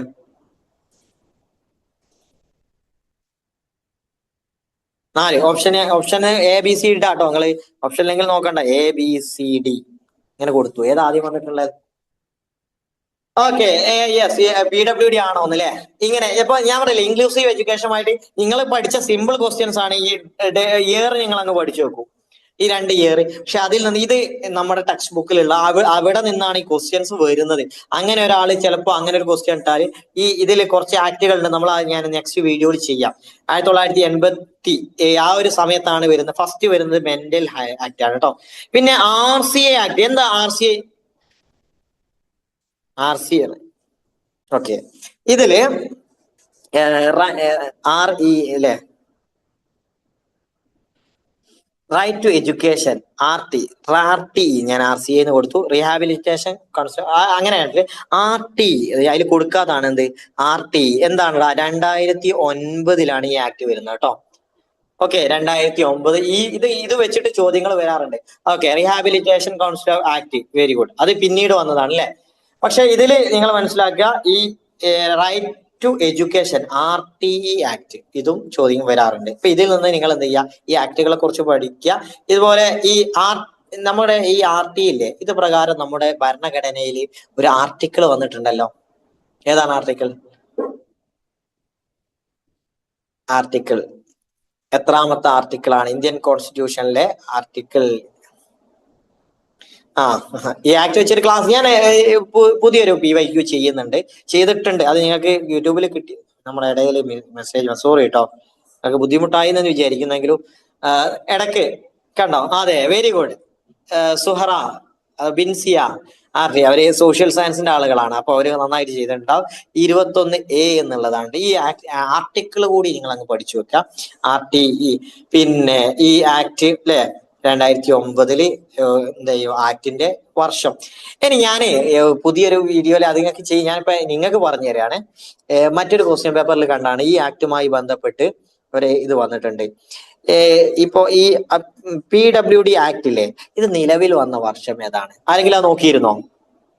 ഈ ഫസ്റ്റ് പറഞ്ഞ പേഴ്സൺ വിത്ത് ഡിസാബിലിറ്റി ആക്ട് നിലവിൽ വന്ന വർഷം, ഇത് ക്വസ്റ്റ്യൻ വന്നാണ്. ആരെങ്കിലും നോക്കിയിട്ടുണ്ടോ? നമ്മളെ ടൈം 1 hour നിങ്ങൾക്ക് തീർന്നിട്ടുണ്ടാവും. ഞാൻ എന്ത് ചെയ്യാം, സമയം ഒന്ന് നോക്കട്ടെ. ഓക്കെ, 1995 ഇത് ആക്ടിന്റെ വർഷം അല്ലേ. ഈ ജസ്റ്റ് സോഷ്യൽ സയൻസ് ഒക്കെ പഠിച്ചവർക്ക് അറിയാം, ആക്ടിനൊരു വർഷം ഉണ്ടാവും. പക്ഷെ അത് കെയിം ഇൻ ടു ഫോഴ്സ് എന്നാണ്ടാകുക. Act came into force, നിലവിൽ വരിക എന്നുള്ളത്. ശരിക്കും ഈ RT ആക്ട് 2009 അത് നിലവിൽ വന്നത് അപ്പല്ല, പിന്നീടാണ് അല്ലെ. നിലവിൽ വന്നത് 2009. അത് അതിന്റെ ഫസ്റ്റത്തത്. ഓക്കെ, 2010 കാണില്ലേ, 2010 കാണിച്ചിട്ടുണ്ട്. പക്ഷെ ഇതിന്റെ പ്രവർത്തനങ്ങൾ നേരത്തെ തുടങ്ങിയിട്ടുണ്ട് കേട്ടോ. ഇതില് 1996, അത് വളരെ ഇമ്പോർട്ടന്റ് ആണ്. നേരത്തെ ആൻസർ പറഞ്ഞു. 96 ഫസ്റ്റ്, 95 ഇത് ആക്ട് വന്നു. പക്ഷെ നെക്സ്റ്റ് ഇയറിലാണ് ഇത് സ്റ്റാർട്ട് ചെയ്തിട്ടുള്ളത്. ഓക്കെ, ഇപ്പൊ ഏതായാലും കുറച്ച് ഏരിയകൾ നമ്മൾ കവർ ചെയ്ത് 1 hour. ഞാൻ അടുത്ത ദിവസം നമുക്ക് എന്ത് ചെയ്യാം, നാളെ അല്ലെങ്കിൽ മറ്റന്നാളോ എന്ത് ചെയ്യാം, സൈക്കോളജി വെക്കാം. മറ്റുള്ള ടോപ്പിക്സുകൾ ഉണ്ടാവും, അതിന് പുറമെ സൈക്കോളജി കൂടി വെക്കാം. ഇത്രയും ഭാഗങ്ങൾ നിങ്ങൾ എന്ത് ചെയ്ത്, ഞാൻ പറഞ്ഞില്ല, നിങ്ങൾ നോക്കിയിട്ട് എന്ത് ചെയ്യാം. 86 വന്നു. 92 ഇമ്പോർട്ടന്റ് കേട്ടോ. 86 നമ്മൾ നോക്കണ്ട, 92. പിന്നെ 2009. ഓക്കെ, എന്ത് ചെയ്യാ, ഇതിലുള്ള ഈ ഇൻക്ലൂസീവ് എഡ്യൂക്കേഷനുമായി ബന്ധപ്പെട്ട അതിൽ ഗിഫ്റ്റഡ് ചിൽഡ്രന്, ഭിന്നശേഷി, പേഴ്സൺ വിത്ത് ഡിസബിലിറ്റി, ഈ ഏരിയകൾ ജസ്റ്റ് ഒന്ന് നോക്കുക. അതുപോലെ തന്നെ മറ്റുള്ള ഇന്റലിജൻസുമായി ബന്ധപ്പെട്ട മൾട്ടിപ്പിൾ ഇന്റലിജൻസ്, ട്രയാർക്കിക്ക്, ടു ഫാക്ടറിൽ അല്ലെ, ഖരബുദ്ധി അല്ലെ, ദ്രവബുദ്ധി, ഇങ്ങനെയുള്ള വേർഡ്സുകളൊക്കെ ഒന്ന് നോക്കുക. പിന്നെ ഇതിൽ നമ്മൾ വരാത്ത കുറച്ച് ഏരിയകൾ കേട്ടോ. പേഴ്സണാലിറ്റി നമ്മൾ ഡിസ്കസ് ചെയ്തിട്ടില്ല, അങ്ങനെ കുറെ ഏരിയകൾ ഡിസ്കസ്. ക്രിയേറ്റിവിറ്റി നമ്മൾ ജസ്റ്റ് പറഞ്ഞു പോയിട്ടേ ഉള്ളൂ. പിന്നെ ലേണിംഗ് തിയറീസുകൾ ഉണ്ട് അല്ലെ, പാവലോന്റെ ക്ലാസ്, അങ്ങനെ കുറച്ച് കാര്യങ്ങൾ, അങ്ങനെ ഓരോ സമയത്ത് കുറച്ച് ഏരിയകൾ കവർ ചെയ്യാം. നിങ്ങൾ ഈ ഏരിയകൾ കൃത്യമായിട്ട് നോക്കുക. നമുക്ക് നിങ്ങൾ ഏതായാലും ഉപകാരപ്പെട്ടു എന്ന് വിശ്വസിക്കുന്നു. ഓക്കെ ആയിട്ടുണ്ടോ? എന്നെങ്കിൽ അവസാനം നമുക്ക് വൈൻഡപ്പ് ചെയ്യുന്നതിന് മുമ്പ് നിങ്ങൾ ഓക്കെ ആയിട്ടുണ്ടെങ്കിൽ യെസ് ഒന്ന് ടൈപ്പ് ചെയ്യാം, എന്നിട്ട് നിങ്ങൾക്ക് ലെഫ്റ്റ് ആവാം കേട്ടോ. നമ്മുടെ ക്ലാസ് RT10 നിലവിൽ വന്നത്. ഓക്കെ, ആക്ട് 2009, 92 അതിന്റെ പ്രവർത്തനങ്ങൾ ആരംഭിച്ചിട്ടുണ്ട്. നമുക്ക് അത് കൃത്യമായിട്ട് ഞാനൊന്ന് പറഞ്ഞുതരാം. ഞാൻ ഒരു ഓർമ്മയിൽ പറഞ്ഞു. 2009 ആക്ട് ആണ്, 2010 നിലവിൽ വന്നു, കെയിം ഇൻ ടു ഫോഴ്സ്. നിങ്ങൾ കൂടെ പറയുന്ന സമയത്ത് നമുക്ക് എല്ലാവർക്കും അത് ഉപകാരപ്പെടും. നമ്മൾ പറയുന്നതിന്റെ കൂടെ നിങ്ങൾ പഠിച്ച കാര്യങ്ങൾ കൂടി ഇവിടെ ആഡ് ചെയ്യുന്ന സമയത്ത് ഓക്കെ, സോഷ്യൽ ചെയ്യാം. വരുന്ന ദിവസങ്ങളിലൊക്കെ വരുന്നുണ്ട്. നമുക്ക് ഓരോ ദിവസം ഷെഡ്യൂൾ നമ്മളെ ഗ്രൂപ്പിൽ അറിയിക്കും. സ്പെഷ്യൽ ഗ്രൂപ്പ് ഉണ്ടല്ലോ. So thank you very much for your support. Okay, education learning എന്ന് എല്ലാ വിജയാശംസകളും. എക്സാം നിങ്ങൾക്ക് ക്രാക്ക് ചെയ്യാൻ പറ്റണ്ടേ. Thank you.